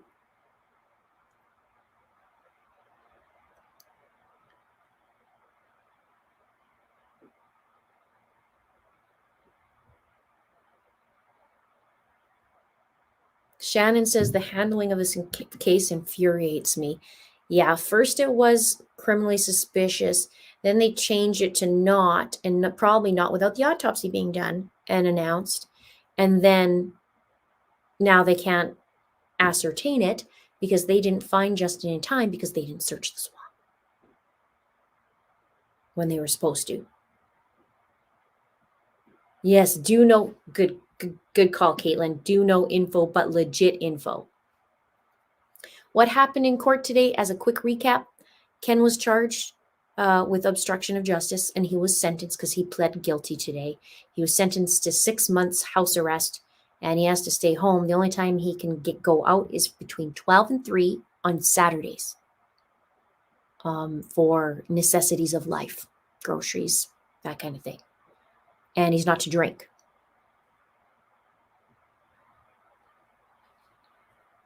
Meg says, wasn't the area he was found already previously searched? Well, the family was told that it was searched, but apparently it wasn't searched. So there's conflicting information on that. And I had wondered if Justin was possibly moved. Many people wondered that.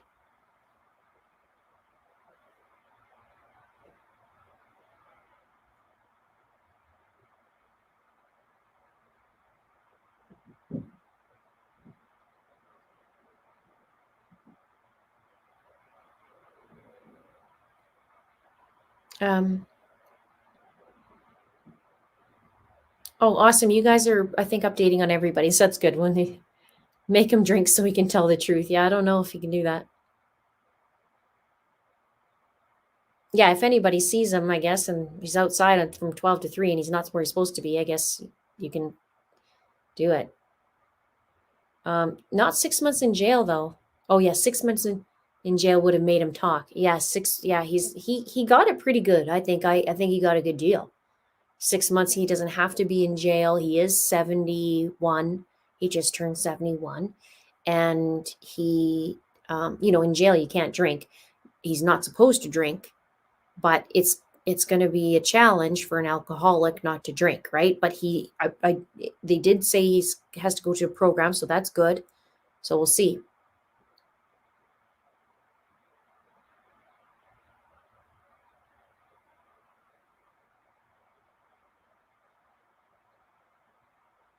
Yeah, he got charged because he lied to the police about where he was.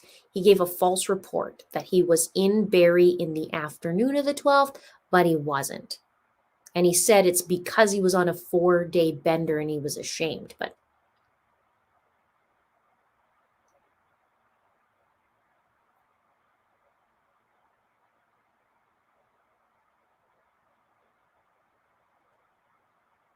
so I guess we'll go from here and we'll keep digging into the details.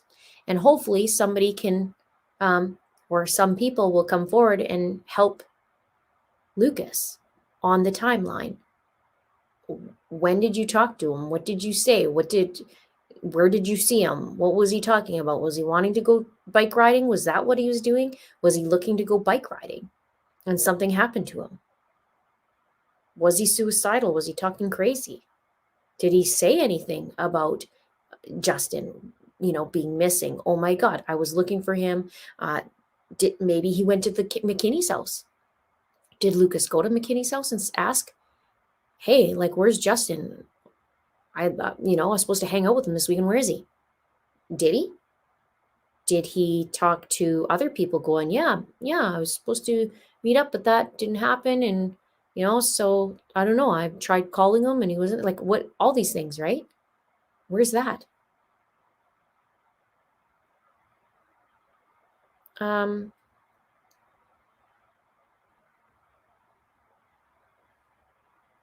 Lucas died after Justin went missing. Yes, 3 weeks after.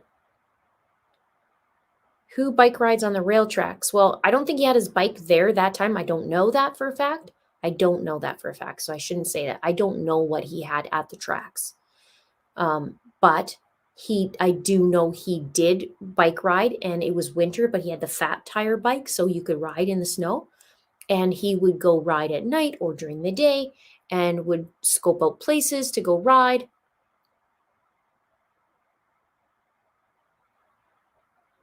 Yes, they were supposed to go to a party on Friday.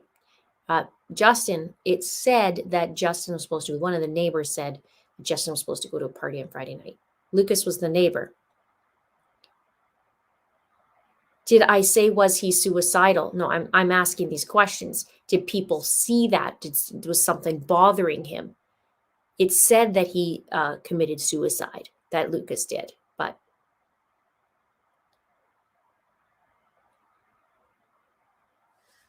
yeah.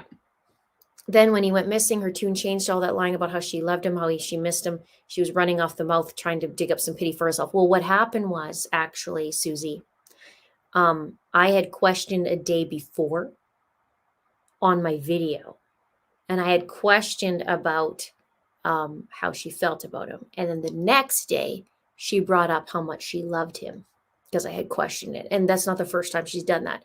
I would say something, and then the next day, she would implement what I said. Like in one of my videos, I said, this is the family must feel devastated, and I were used some words, and that was actually regurgitated the next day in one of her posts. So there's things that she's done. Yes, beautifully, Anna. Thank you so much. Please email me that.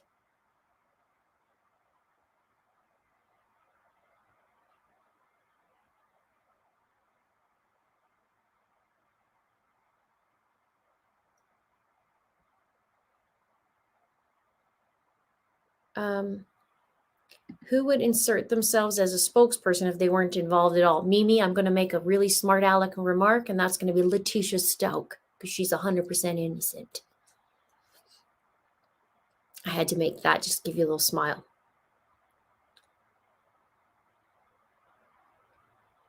I don't know the official cause of death on Lucas other than there was a train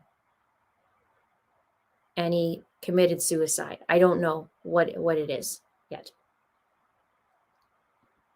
You don't buy a new bike, then say first bike ride of the year. Yes, agree, Christine. That's how I feel. Now, it is a little odd that he went into the station and gave a statement and then dies 1 or 2 days later. That's odd. So my question is, there's two trains of thought. Was he feeling guilty and then something happened after? Or did somebody find out that he went into the cops and didn't like that? I don't know. Maybe it's the first one, or maybe it's the second one, or maybe there's another answer.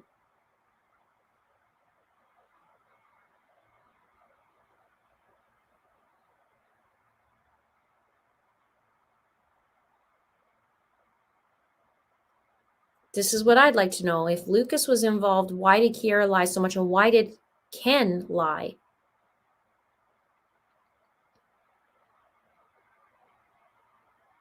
Keith says the OPP don't want to admit that they botched their own investigation. It isn't the first time they messed up, and they never follow the rules or portfolio investigate things properly. This is what I'm hearing. There was a case that they were looking at, and OPP made errors, and it had to do with an ATV case, like that involved an ATV, and they didn't investigate properly. That's for sure.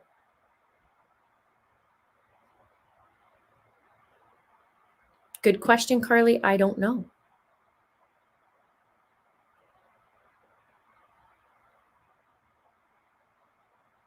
Keith says, I know I live in Bracebridge, Ontario. I have nothing good to say about the OPP here. I've heard a couple of things about that.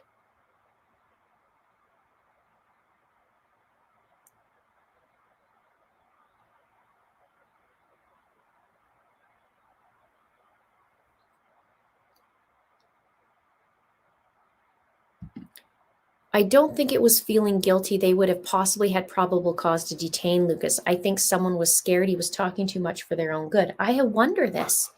Okay, so if he was responsible, well, I guess they're saying he said that in the like a suicide note or audio. But I wonder what was in that interview 2 days before. I wonder what that's all about.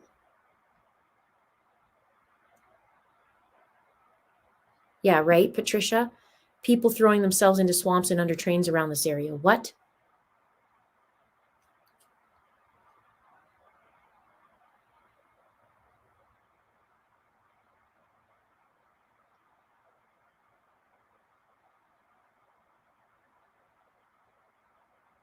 Okay, so thank you so much, beautifully, Anna. I appreciate that. I encourage other people to send information as well. It's been very quiet on that side of things. We don't know. I mean, I do know that Lucas moved in summertime, last summer. I do know that they hung out. It's not like they were best of friends and they they hung out all the time. I do know they had some bonfires together, and I do know they were described very similarly. And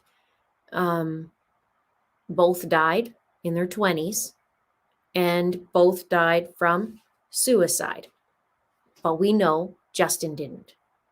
I don't know the particulars of Lucas. I don't. I know that there was a train. I know that it was at night. I know it was on the 6th. I know kind of that's about it. And I mean, I don't know. I just don't know. It's frustrating.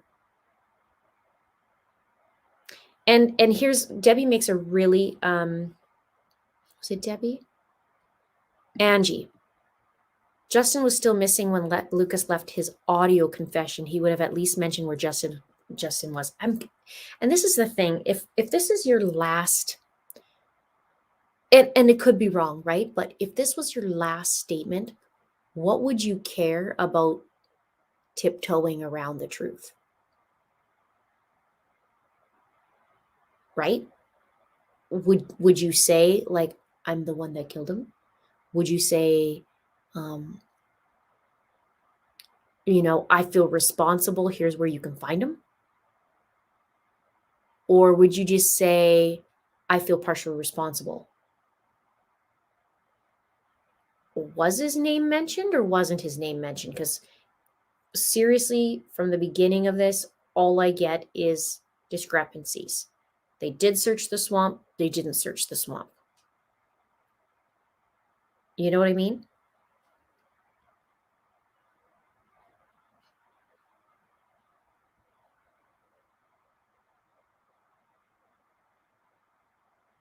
Very frustrating. So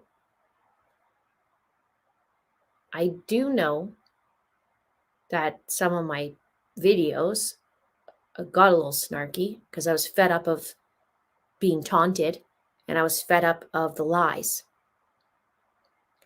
And I just fed up. And I do know as soon as I put out the phone video and the earbud video, things went silent on that household.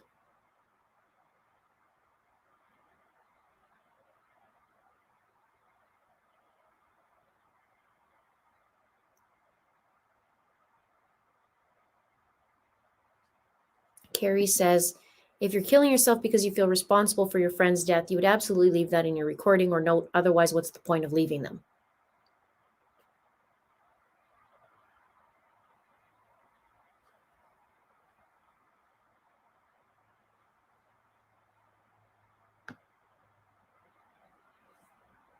Venus Gal says, 2 men dead, neither seemed suicidal. One leaves home to commit suicide, the other reaches a swamp he shouldn't have been able to reach, bleeding. These facts just says not suicides, in my opinion. The interesting thing is, and maybe it's because it was an investigation, but there was a death in November of 2020 by a train. It was in the news. And then Lucas's death happened. It wasn't in the news. And then in February, there was another death by train and it was in the news. So that was interesting because it was missing, it was not even necessarily stating who it was, but that there was a accident or, something involving a train.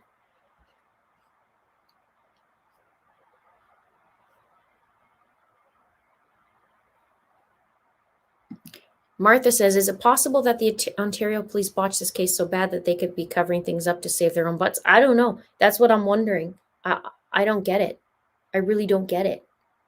I had asked about a 25-year detective who is investigating. I just had asked, like, I don't get why he would announce that it's probably not a murder and is a suicide before the autopsy's done. That's unheard of. Why would you state that? So I question that. And I question, why wouldn't you go check the swamp? Why? I question that. And why would you tell the family that you did if you didn't? Because you said you did, and then you said you didn't. Why is that? And why does Kiara know 1 or 2 days before things were announced? How does she know that's about to happen? How's that? I'd like to know that.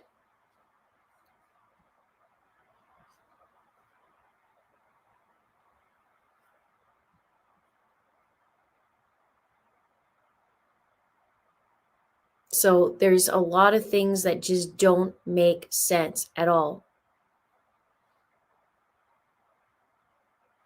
And someone says, okay, but it just keeps missing, but why would Lucas Killer help move Justin? This is the thing. Okay, so let's just play this out for a minute. If Lucas did something, how's he going to move Justin? He's going to need help, right? This is just totally speculating how this would happen. And then why would Ken lie? Lucas didn't know them. And they didn't really know Lucas. Maybe Kiara knew Lucas. I don't know. She says she doesn't, but maybe she did. I don't know. So how did Lucas only knew Justin for 6 months? What's he gonna do? Hey, I killed somebody. And I'm just saying, I didn't say Lucas did, but I'm saying if this scenario is that, what's he gonna do? Knock on their door and ask for help? I don't think that's true. I don't think it's true. So if Lucas was involved, how does he know Kiera, Bud, or how well does he know Kiera, Bud, and Ken? Because I can't figure that one out. Thank you, Fiona. Thank you so much for the super sticker. And I think I see Mike in here. Is Mike, are you in here? Hello, Profiling Evil. Nice to see you. Nice to see you, Mike. We're talking about a case that is so frustrating, so very frustrating, and maybe we have a little chit chat about it because there's some weird things going on. There's some really weird things going on. I had proven in a video, as you know, I like to connect dots, and I had proven in a video about a phone and where it was sitting 4 days, and it was in a house. And I don't know if you're familiar with Justin's case, but maybe we should chat about it because there's something going on here for sure.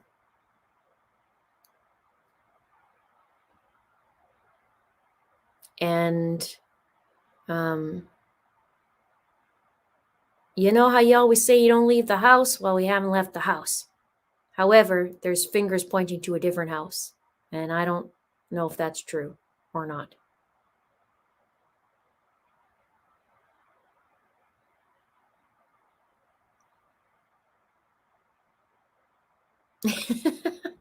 Don't know the case, but like usual, you've piqued my interest. Well, we're gonna have to have a chit chat because maybe this is something you'd like to even just take a peek or hear me out. Maybe we have a little chit chat and you hear me out. Because then maybe there's something there that I need to go look or connect some dots somehow, and I'm missing it or whatever. I'm an open book. You can come talk to me and we can chat.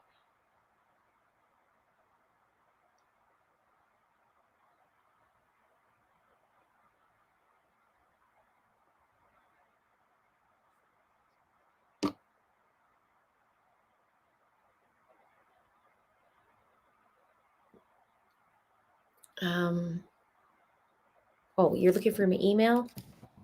Crime and shame at Gmail. There you go.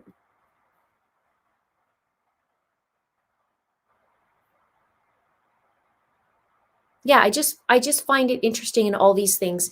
You have a delay in reporting your friend missing. There's a blood full of shed, a shed full of blood. You have people in the house taking pictures of that shed, and somebody going into that shed. And then you have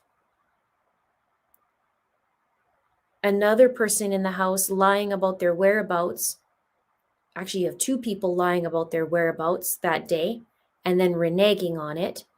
You have another person wondering what they did that day and another person pushing, going, remember, you were there that morning, you saw him. And then you have another person lying 4.2 versions of an alibi on a Saturday. That's been proven. And then you have multiple accounts that have discrepancies. You have unnecessary explanations on a phone that was dead, but technically you wouldn't know it unless you knew it. There's a phone that was supposed to be in a shed, and I proved that wrong because it sat in the same spot. So if Justin was listening to his book in the shed, why is the phone in the bedroom?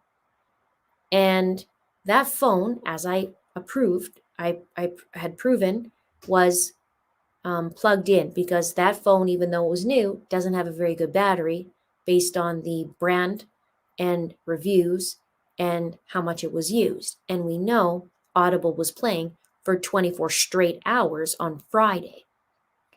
And you don't listen to a book for 24 hours. And we know that that phone was unplugged. And the police said it was unplugged Monday, but really, or that it was last pinged on Monday, but it was actually last pinged on Sunday, as I proven that. So somebody in that household touched his phone and got rid of his phone. They can't find his phone. And somebody, you did something to his earbuds, as that was not found. He was found 5 months later. with earbud case and no earbuds and a grassy substance in his pocket. Interestingly, the post on Facebook stated that Justin probably went to his shed and listened to his audiobook and smoked his weed.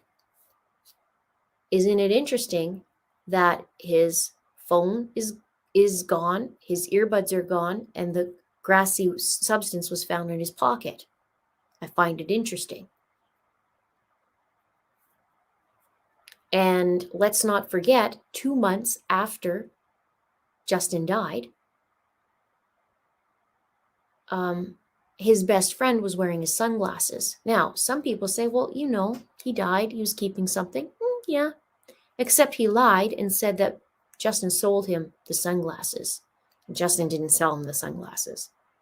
So why are you wearing your best friend's sunglasses at a location? May I remind you that when asked about the location where that picture was taken, Kiera said that she didn't want to tell you where the location was because if Justin was found, then it's tag you're it. Red flag? Yes.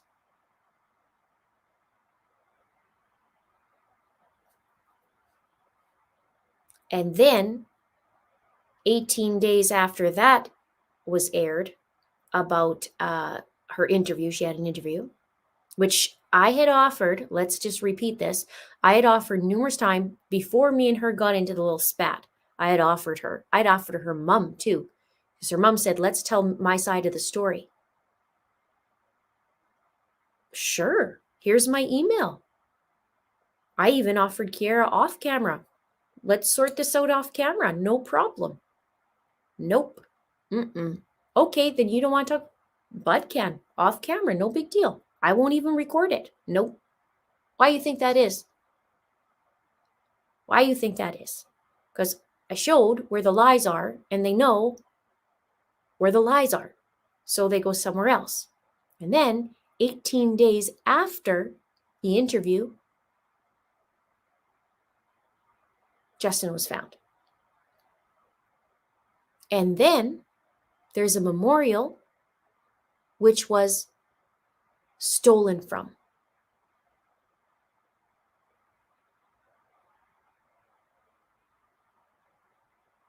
Yep, Stephanie, exactly. The grassy substance in his pocket, but that Kiera pointed out Justin would smoke.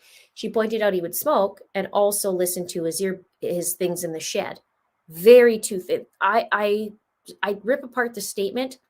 Both of them, it's actually, I believe Kiera wrote for Bud as well, because Bud doesn't post 7,000 words in his past. It was just basically Kiera. And Kiera admitted to checking his grammar and his spelling, but it's Kiera. It's the same tone, some of the things she uses, but she details on Bud's and keeps hers very generic.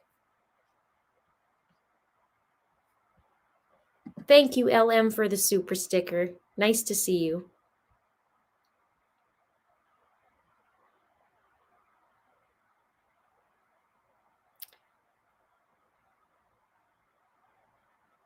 Jules says, Linda, if you come to Ontario, let me know and I'll drive you to Bracebridge. I'm sure at some point I'm going to end up there.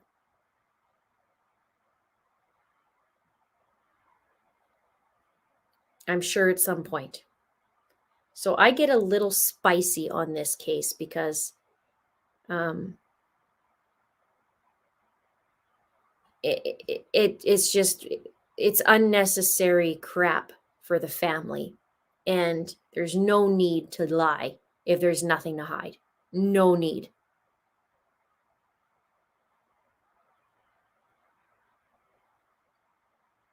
Drama must remain on the stage, says taunting is a big red flag. She thinks she's above the law. It's a crime. No one is. It's the ones that get caught. Yeah, there was a lot of taunting and a lot of doing that to me as well.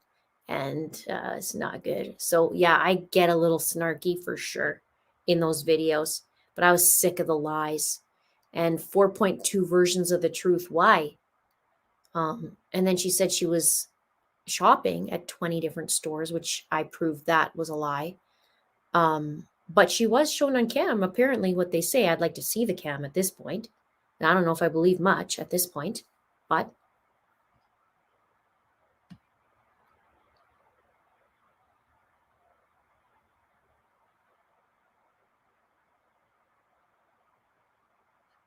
Amanda says, I just wish I could give Justin's family a hug. Me too. My heart aches for them so much. I always say a prayer for them.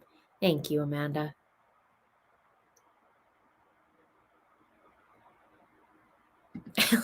Linda also knows Justin's family. She'll be spunky at lies and justice. I can't even help it. I'm so frustrated. I'm upset. And I'm not even his family. I'm upset. I'm frustrated. I don't understand. I don't understand how somebody who knows you all your life, I mean, if something were to happen to my best friend or something happened to me, I would hope my best friend would contact my family and say something. Like, I don't know.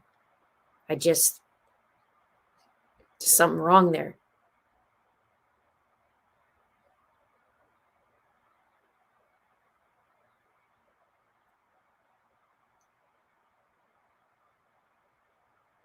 Thank you, Jules. I appreciate that. Yeah, everybody's upset. There's Beth says, there's no need to lie if you have nothing to hide. You should put that on a shirt, Linda. I like that. Right. You know what? I'm going to screenshot that anyways because I like that, and I might just put that for just to what's the word? Motivate me. One of the things, I have a screensaver on my phone, and I'll show you it. Okay. So I put, I'm a crime ringer, which has to do with my members. So welcome new members. And I have, I'm a crime ringer. I stand for justice and truth. I give a voice to those who can't speak. I uncover truth from those who hide it. And I commit to never giving up. I'm just one clue away. So I have that on as my screensaver.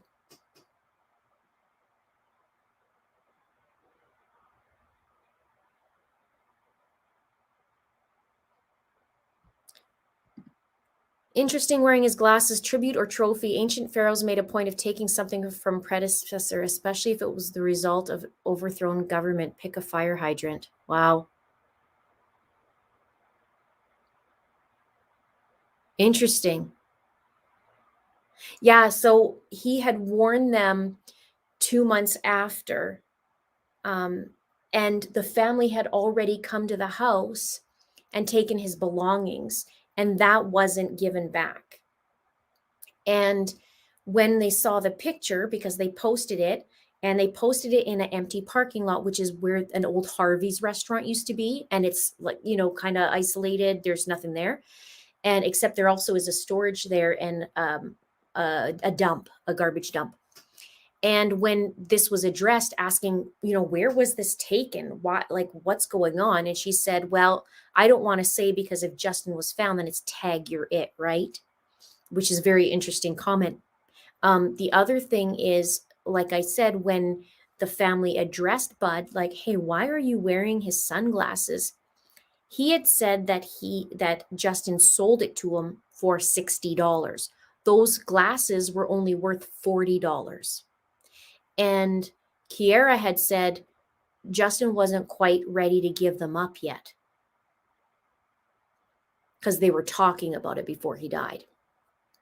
And Jamie said, wait a minute, no, he didn't. And those were his favorite glasses, and they're only worth $40. Why would he sell his best friend $60? The glasses for $60. So there's some weird lying going on there. And he straight up wore his sunglasses and then had to return them because obviously that was reported. And he said sorry, and then, and gave him back. I don't even know if it was a full sorry. So it's concerning to the family. It's concerning to those who are watching, going, what? And I know, and we know, that they actually took the stuff out of Justin's house, or out of his room, a few days after he went missing. And he went missing from a shed that was full of blood, and it was not possible for him to walk out of there. And there was no blood other than one tiny drop. But the amount of blood estimated from, not myself, but people who have experience in it, is 50% of blood loss in that shed. And I can tell you that somebody was in that shed. And Mike, will have a little conversation offline because there's a couple things I'd like to run by you.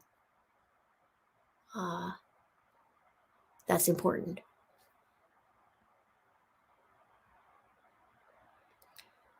So that was very concerning about that. And when it was addressed on May 1st, interestingly, she didn't want to give that location, which wasn't the location where Justin was found. It was just north of that location where Justin was found. So it was about a 5-minute drive. And we had wondered, because what happened was we were told that the swamp was, in fact, investigated, which is 1,000 feet. He was found 1,000 feet 5 months after he died, 1,000 feet away. And so we were told that the swamp had been investigated. But if it was investigated, then why didn't they find Justin and his body? But they did 18 days after Kiara said that she didn't want to say where the picture was taken. So I'm not sure what the big deal is, because it's an empty parking lot. So why wouldn't she say that? Why protect that area? It's interesting to me. And she was very vocal, very, very, very vocal.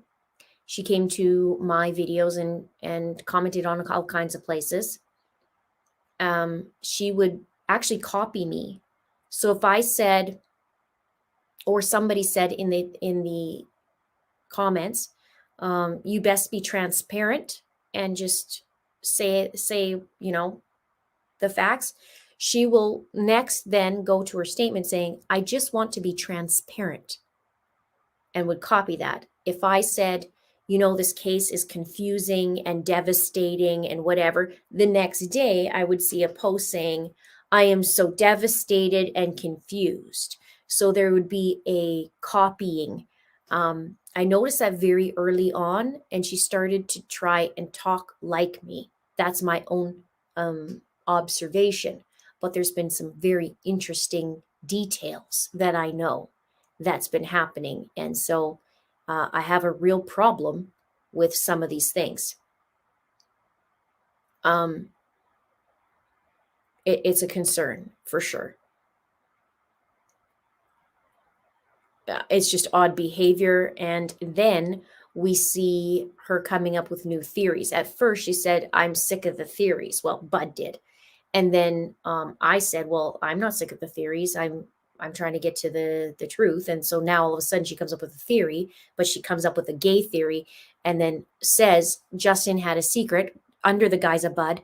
Justin had a secret that he told us that he's gay. And I think he's gay because he didn't have a girlfriend for a while. Just like really ridiculous reasons why she thinks that. And she said she thinks Lucas is gay because he didn't have very many people come to the house. Well, it's COVID and he just moved. And so just weird. She also said there was a Grindr account, meaning, hooking up with other men. But she's the only one to witness that. So there's some very, very weird things. And I took the phone, I dissected it, I proved where it was, where it wasn't. I did an Audible because he listens to Audible books. I dissected that, and I showed when it played and hooked that up to the timeline. And as soon as I put those videos out, there was an extra heightened fear of Linda. So I don't know what to do more, but I'm just going to keep going more on these little tidbits. I can tell you that somebody was in that shed.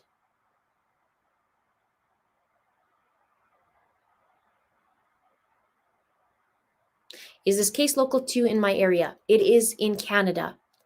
And I was asked months ago to get the word out for Justin. That would have been, he died in December. I started picking up the case, I feel like it was February. So I've been working on it for 8 months. And I do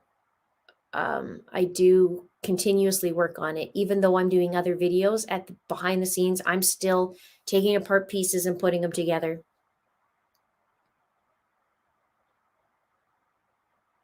Thank you, Dog Pluto. He pled guilty. He got 6 months house arrest. He's not to drink. And we'll see what happens. He's allowed to go from 12 to 3. He's allowed to leave the house and go for necessities of life.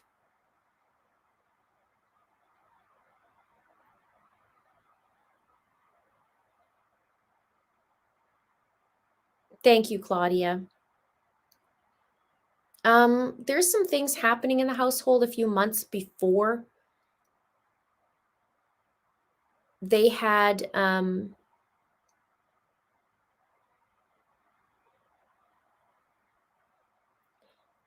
sorry, I'm just reading something there. They had some issues before. I know Bud and Kiera were trying to get out on their own and get an apartment, and they wanted Justin to co-sign for them. And Justin said no. And it was weird because Kiera would go look at places, but she didn't want Justin to go. And I know that she had a problem with Justin's sister because that was Bud's ex-girlfriend. So Kiera had a problem with Justin. She had a problem with Kristen. She had a problem with pretty much anybody. She had a problem with me. She had a problem with pretty much anybody except for Bud. And I know in her past she has issues with other people as well, causing drama. That's a fact. So they were trying to get a new place, but they needed Justin because he has good credit. And he said, no, I'm not doing that, because basically they wanted him to sign and she wouldn't let him look at places and all that stuff. So of course things are weird. I do know that she wasn't nice to Justin a lot of times. I know a specific case that was just like a ridiculous reason to be mad at Justin. I do know that. And she even admits she doesn't like Justin.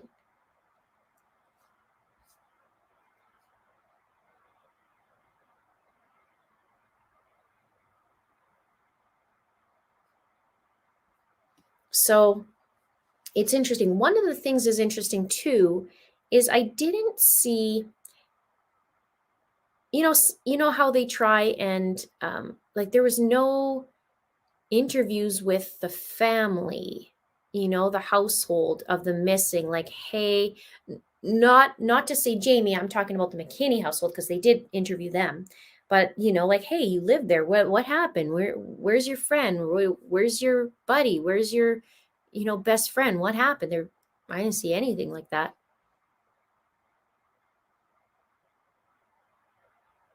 I'm not going to give up. Joel says you should never give up on Justin. If there's no coverage in Ontario, nobody's doing a thing except family, and my heart breaks. Including be your chauffeur. Thank you. At this point, I probably need a disguise to be there, to be honest.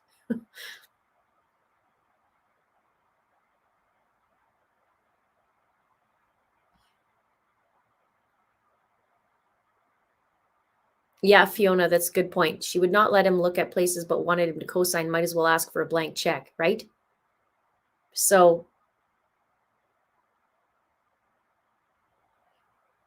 No, it's Saturday. Saturday from 12 to 3 for medical. And he had no. Saturday from 12 to 3 for necessities of life and for medical, if there's medical emergencies with him or an immediate family member, then he has to get permission and he has to have that on him.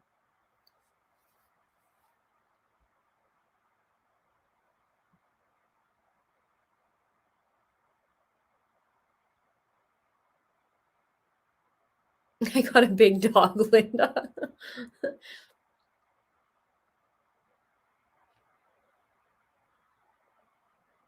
Jules says she can help with his disguises too. Yeah, well, that might what has to be that way because I know there's a couple people that don't like what I'm looking into, which is very much the opinion of a lot of people in the area.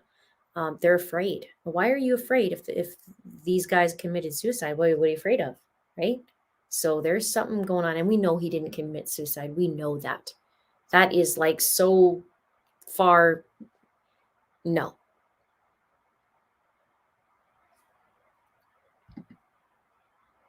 His cause of death was unascertained, and Justin was found 5 months and 5 days after he was reported missing. So he was found in water, half submerged in water, and I don't want to get into too many details about that, other than the words were scavenging, and I hate even thinking about that. So they couldn't get much in terms from here up. My own feeling, I feel like something happened to his neck. That's how I feel. They had superficial wounds on his wrist. I feel like it was something to his neck. And they don't know because it was decomposed and scavenged. So there wasn't anything to figure out.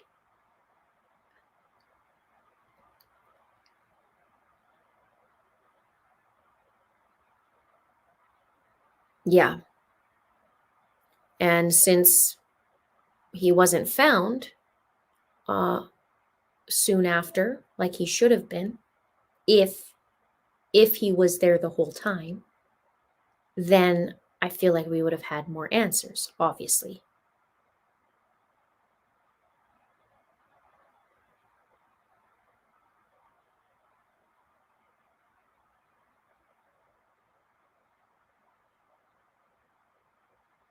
I believe Justin found something big out that we aren't aware of. Maybe he did.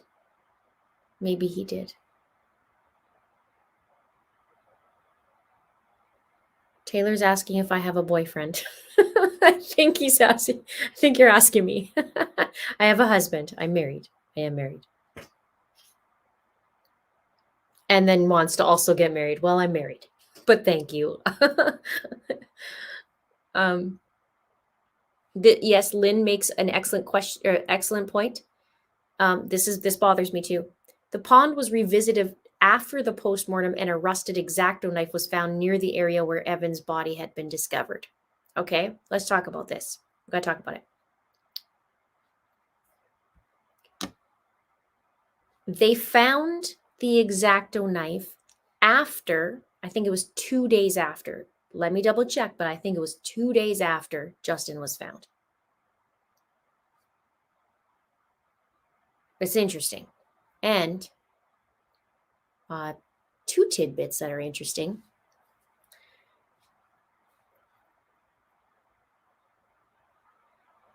I'd like to know about the X-Acto knife a little bit more. Now remember, he had superficial wounds on his wrist. Was that made to look like a suicide post-mortem? And how long was the X-Acto knife actually there? How long does it take for an X-Acto knife to rust? And another thing that was interesting is I know Justin and Bud work with X-Acto knives at their work. So whose X-Acto knife was it? The investigation is still open because the cause of death was not ascertained.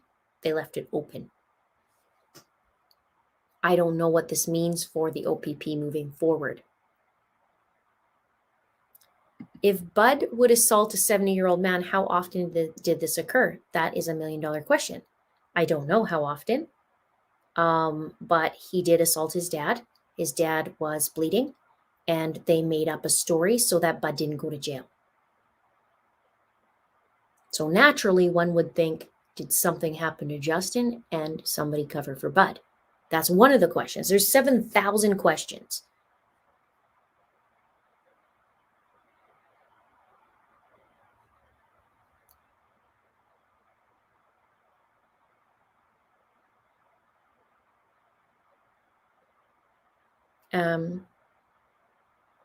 Olivia, Ken pled guilty to obstruction of justice. The knife was planted for misdirection, just like the wounds.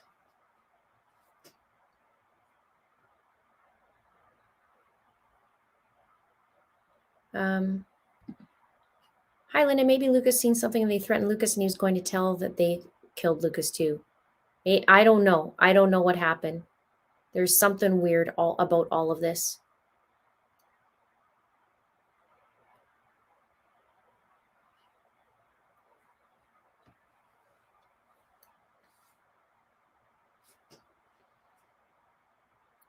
Let me just 1 sec here.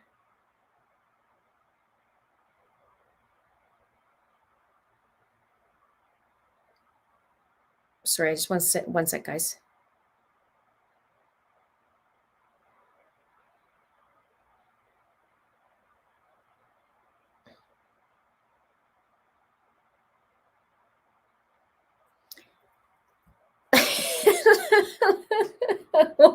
Well, thank you, Taylor, and thank you for the $5 tip.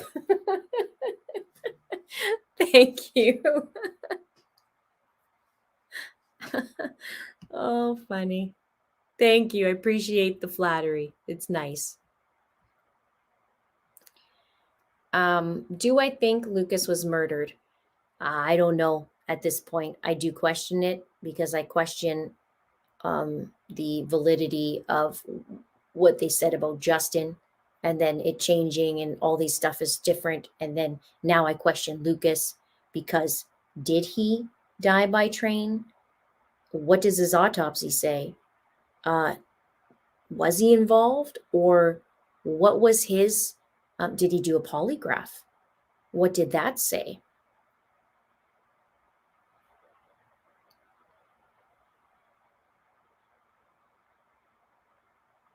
How do you get away from the house when there's so much BS at the house?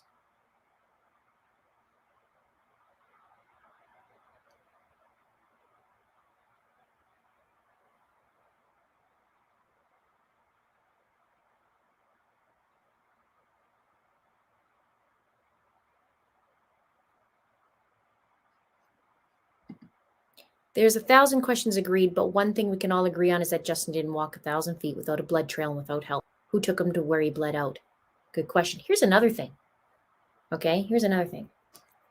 Justin was found at the shed, or Justin was found at the swamp.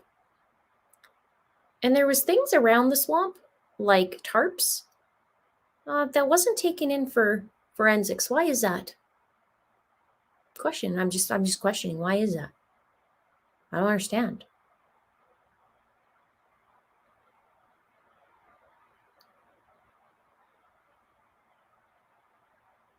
Is the media covering this in his area? There's a couple papers that are.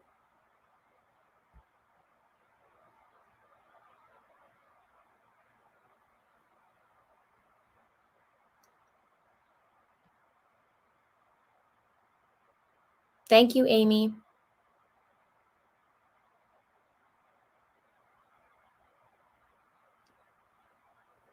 Well, and here's the thing, okay? What if Lucas was involved and did something? Lucas died in January, right? Who stole the stuff in the yard from the memorial? And if Justin's body was moved, which is possible, Lucas couldn't do that. So who did?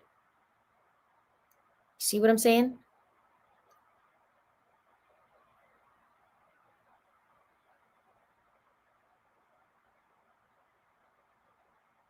Yes, media is definitely totally different in the US from Canada. Agreed. So this is why it's important to get Lucas's timeline. And if something happened to Lucas, then that boy needs justice as well. If that's the case. And I said this earlier, I find it very odd how there's an audio recording and some of the wording from it that said it was on it. I didn't hear it. Family hasn't heard it. But it's almost the same as a post that Bud made years ago. Why is that? It's weird.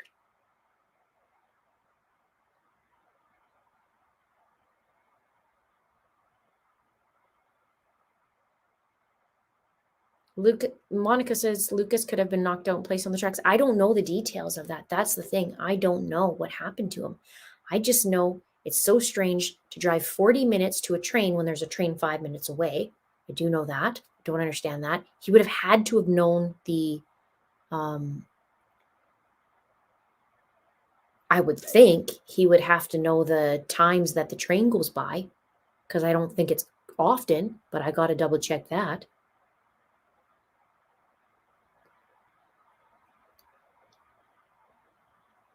And maybe Lucas would have said something and then done it and then not tiptoe around what the truth is.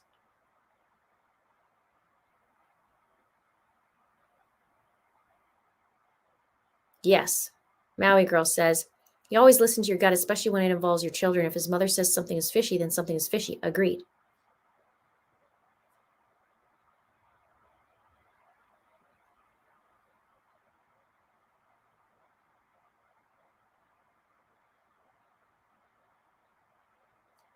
Especially, Debbie says, especially since a person getting hit by a train, no matter where in Canada, always makes the news.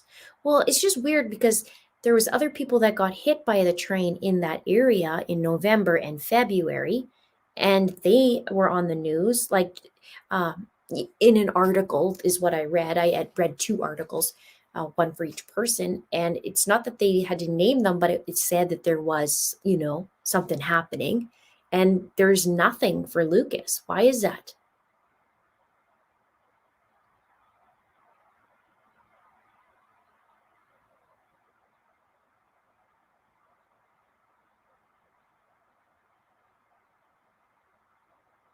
Oh, no way. Melissa says, so I'm at work wearing my Info Snacks hoodie, and some random person says, hey, I listened to Linda too. That's crazy. That's crazy to me. I love that you're wearing my hoodie, but that's so weird that somebody says that. Like, that's crazy. That's awesome, Melissa. Do I think the police handle different things differently in Canada? I think the police have protocols in Canada. I know they do. And I think there's some interesting things here in this case that is different. Let's just put it that way.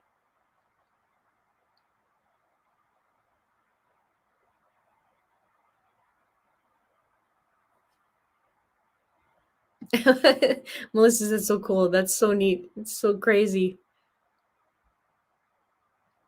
Fiona says, the media does not cover this here in Australia. It's only because of you, Linda. We know and care. Thank you, Fiona.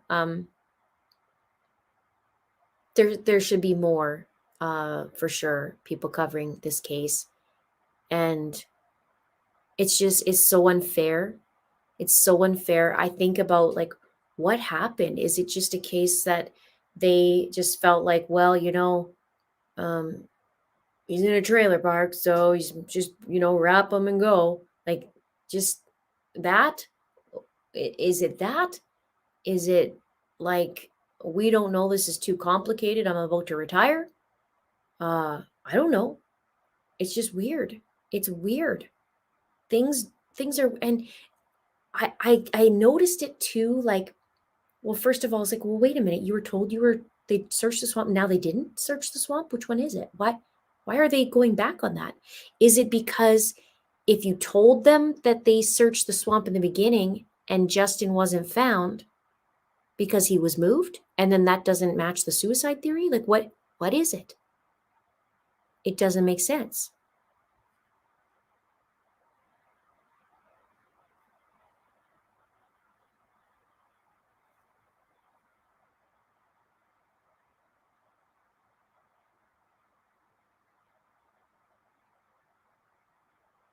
I speak to the family quite often.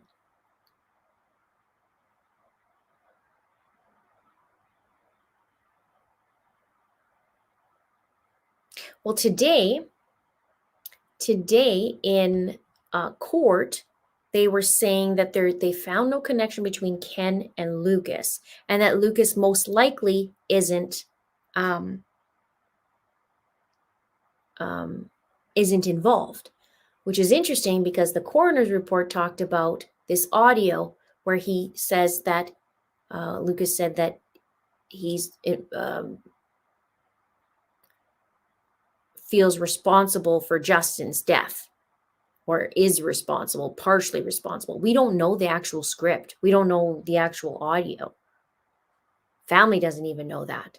So why is everything discrepancies? It's like saying left and then going right on almost everything. Why is that?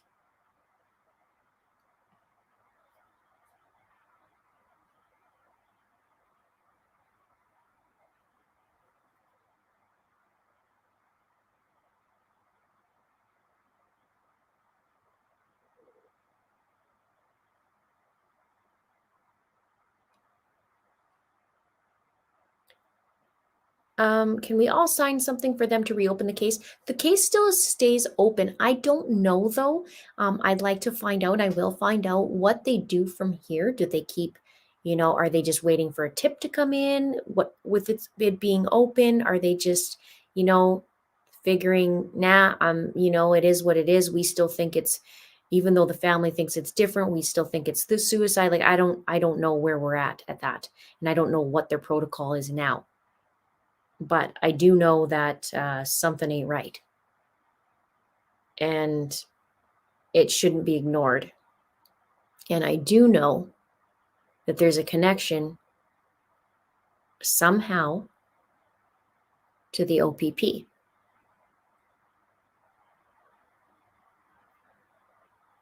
Now, no, Lucas's autopsy is not available to see. No.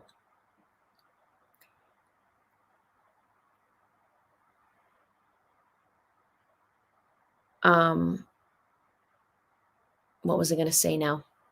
If the family decides to do anything regarding, a GoFundMe or a new team to investigate or something, then I'd be happy to share that, and I would personally donate as well to the case and to help. So, however that looks, but until then, I know the family before has wanted to get the autopsy results and then go through the steps. So I'm not sure what their next steps is or will be, but yeah. Just Keep Swimming says, I can tell you the coroner is not a dumb man. And this is a good point, because I was told that the coroner is very well respected, and I had wondered on this too with the coroner's report, if there's a few things that they decide to put on the report, that he did put on the report, that maybe he wanted to make sure was on the report for his own reasons. Maybe there's more.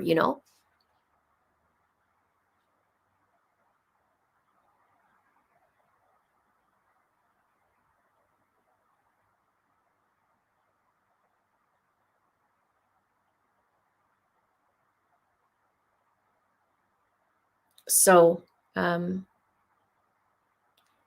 Angie says Bud was forced to lie and Ken being with them shopping. So Bud lied to Jamie, and then Ken lied about his whereabouts. He said they were in Barrie in the afternoon shopping together, but Ken was not. And I had wondered, if Bud and Kiara were gone all day on Saturday, why is Ken lying and saying the afternoon? Like, not only lying, but saying the afternoon.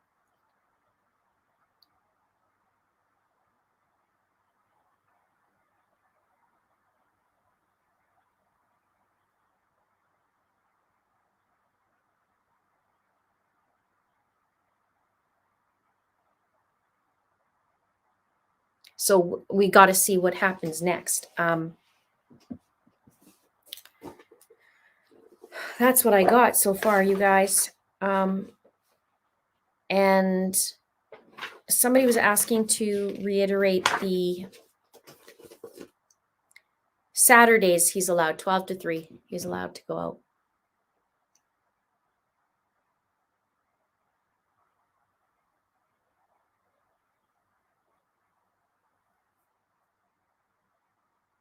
So I work on this quite a bit, like constantly.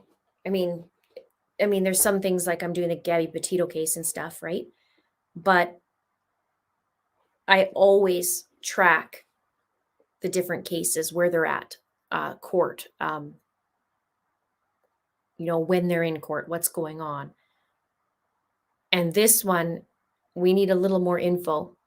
So if people know something and they want to share it, then share it.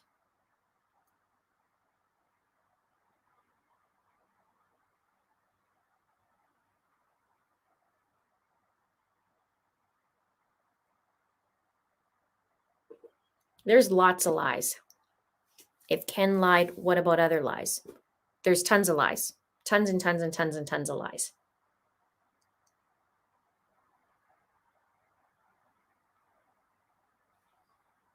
Have I had any contact with Kiera recently? No, she told me I was a nasty lady. She told me I was nasty.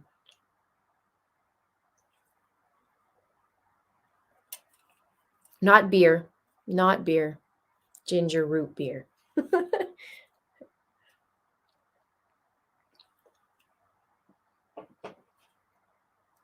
I did give her offer. I said, hey, here's your offer. You don't even have to be on camera. We don't have to do live stream, no camera. We'll shut her down. We can talk behind, and let's work this out.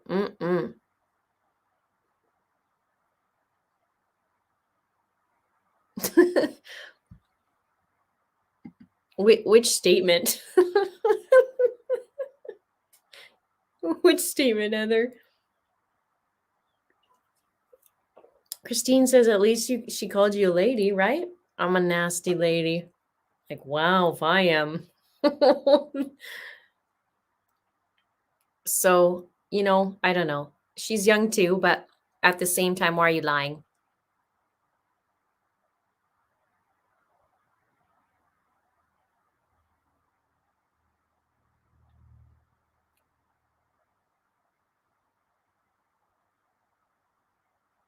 Do I like any? Oh, you called it pop. You must be Canadian too. Or from Minnesota. No, not sponsored. Hashtag not sponsored. The cream soda is really, really good. And oddly, the cola is really good. And that's pretty much my 3 flavors. Yeah. I rarely drink pop. Occasionally, odd fun fact, occasionally I drink Diet Coke only because if I get a severe headache or a stomach ache, Diet Coke.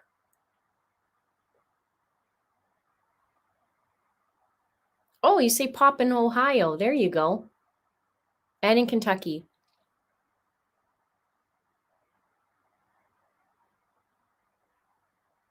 And pop in Minnesota. That's right. I knew that in Minnesota.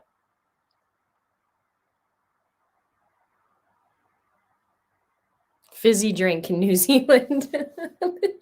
Yeah, it's carbonated water is what it is.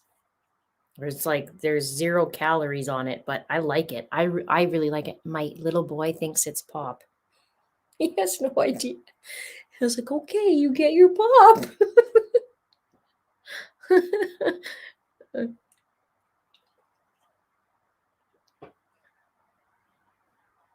Pop for old ladies in Utah, too.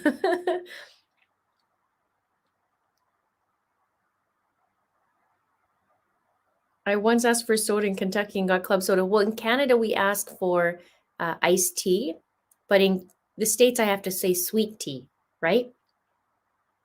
Soft drink and fizzy drink.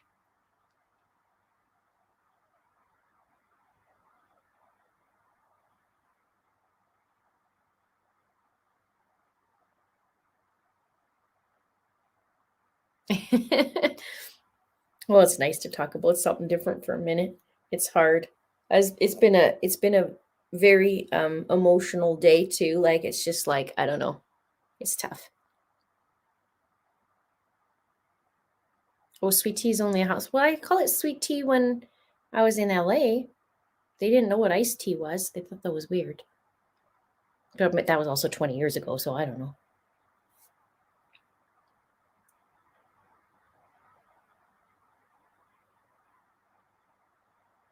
Sweet tea is sweet tea and iced tea is unsweetened iced tea. And iced tea here is sweetened iced tea. I once asked for a milkshake in Canada and got shaken milk. No, okay, like there's actually milkshakes here.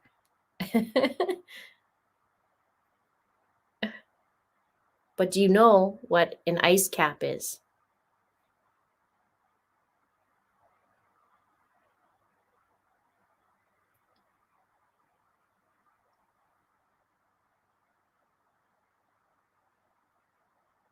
Oh, you think this?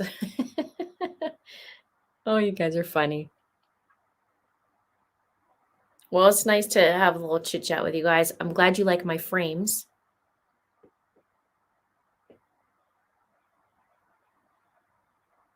Oh, you guys don't know. So, ice cap is an iced cappuccino.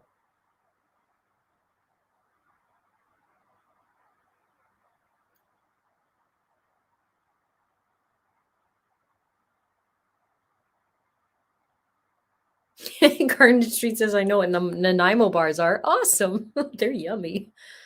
I have to have it with gluten. I have to gluten free though. Oh, my hair looks shorter because I'm playing with it. It's actually quite long, and it's time for me to dye. Have a little bit dye because Mama's going a little gray. See what you guys are doing to me.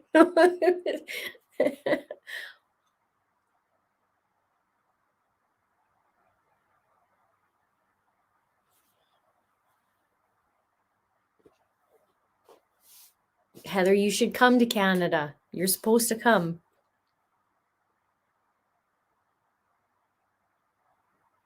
No, I'm making you guys all hungry. Well, I need chocolate. I don't have any chocolate in the house. There's something wrong with that.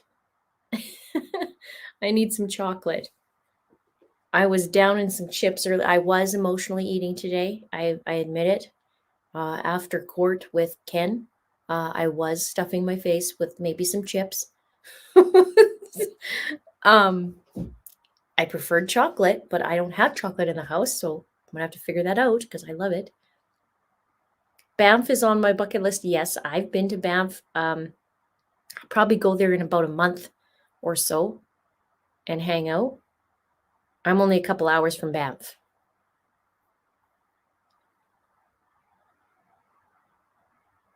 Olivia's doing Wine Wednesday. Mimi says straight Coke can help dislodge something in your throat as well. Okay, here's a fun fact, you guys.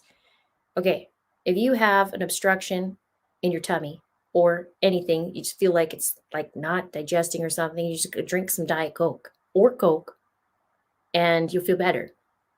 And it's actually known they use that in hospitals. So, interesting fun fact.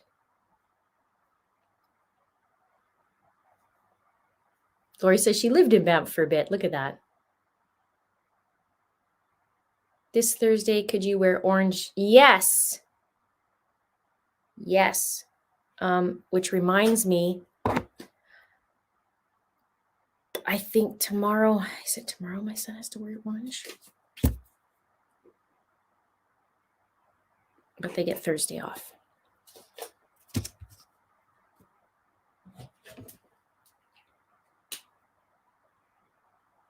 Yeah, I can't have chocolate in the house because I eat it all as well. That's why.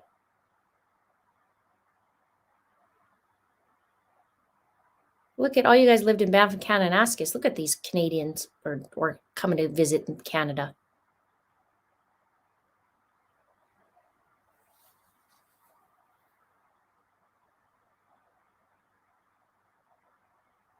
Betty says Banff is cursed for me. Every time I've tried to go, something happens.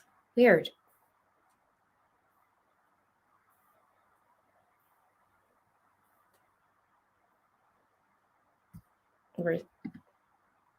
Thank you. I try. I wish I could help more. I really do.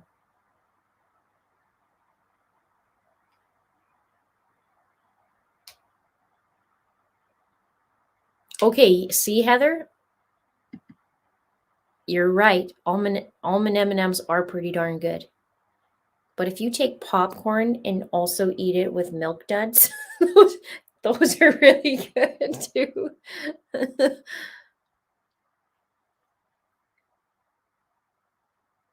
Linda says you could also use Coke to clean your battery in your car. You could probably use that to do anything. That's why I do use it sparingly. Yes, Maui. Girl, I know Gannon's 13th birthday is tomorrow. Any news on Summer Wells? Not that I know of. It's been a while. I haven't heard anything. I've been going hard last week on the Gabby Petito case. That's been so crazy. Today was Ken Mckinney's court case. And on Thursday, we have Chad Daybell and Megan Boswell in court. And I have more videos to do. So I have one on Gabby coming up again. And then I have some other things behind the scenes I'm working on for videos. And then we'll see what happens next week. John Walsh tomorrow's featuring Summer on his show. Awesome.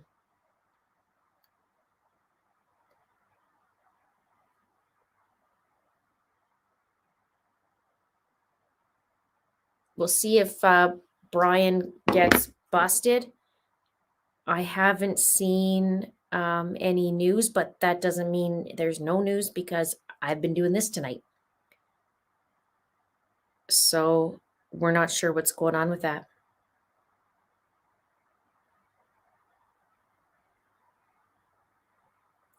But I will be doing a video, of course.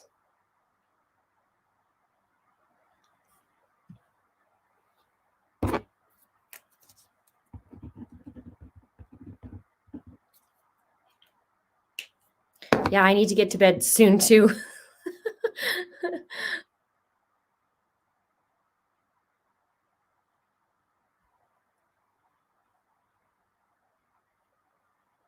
You guys are awesome. I'm so glad you could hang out with me tonight. Yeah, I did see, Carolyn, I saw the press conference this morning with Gabby's family, and it is so cool to see the family coming together, like on both sides, Gabby's mom and her stepdad, and Gabby's dad and her stepmom. I thought that was so cool. They all got tattoos in memory of Gabby, and her mom said that she wanted to be close to her. And I just thought that was so cool how all of them were, they were working together. I find that really cool. So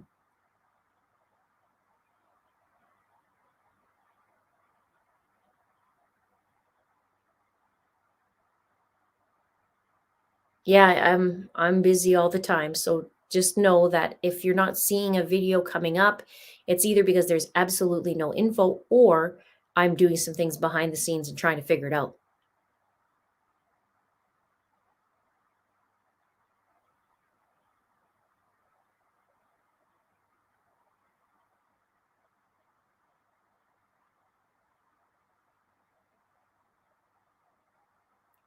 So, all right, you guys, I'm going to sign off pretty quick here.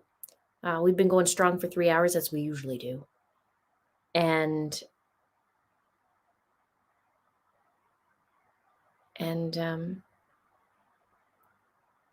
I appreciate you. I appreciate you. I appreciate you watching. I know Justin's case is not global, but it's important, and he's important, and his family's important. And I appreciate that you are here tonight to hear about him and his story and his case. If you have any information, please, please say something. Even if it's anonymous, you can contact Crime Stoppers. If you want to talk to me and you want to send me that information to forward or to whatever, then please do that. My email is itsacrimeandashame@gmail.com. If you want to, if you have information on Lucas's timeline and you'd like to help out in that regard, and, if he is innocent, clear his name. And there's just discrepancies, and I don't like, if he is in fact innocent, doesn't have anything to do with it, I don't like the fact that his name is brought up if there's nothing to back that up. Do you know what I mean? So if you know that, please look forward to that. And please send some hearts for Justin and his family. And I'll keep going. I'm not going to stop. There's going to be some other things. I feel like I'm getting close to the point where gloves have to come off and I have to go, hit it to another level. That might happen. So I appreciate that you guys are here and you're willing to listen, especially because justice needs to happen for Justin, and it's not happening yet.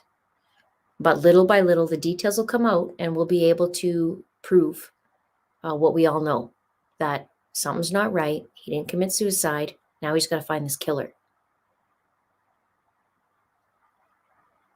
So if Jamie and Kristen are still in here, tonight, you guys, I have your back.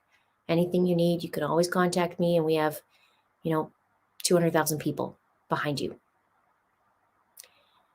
And then we'll go from there. All right. Thank you so much for joining me tonight. Have a really great night, and I'll see you in the next video.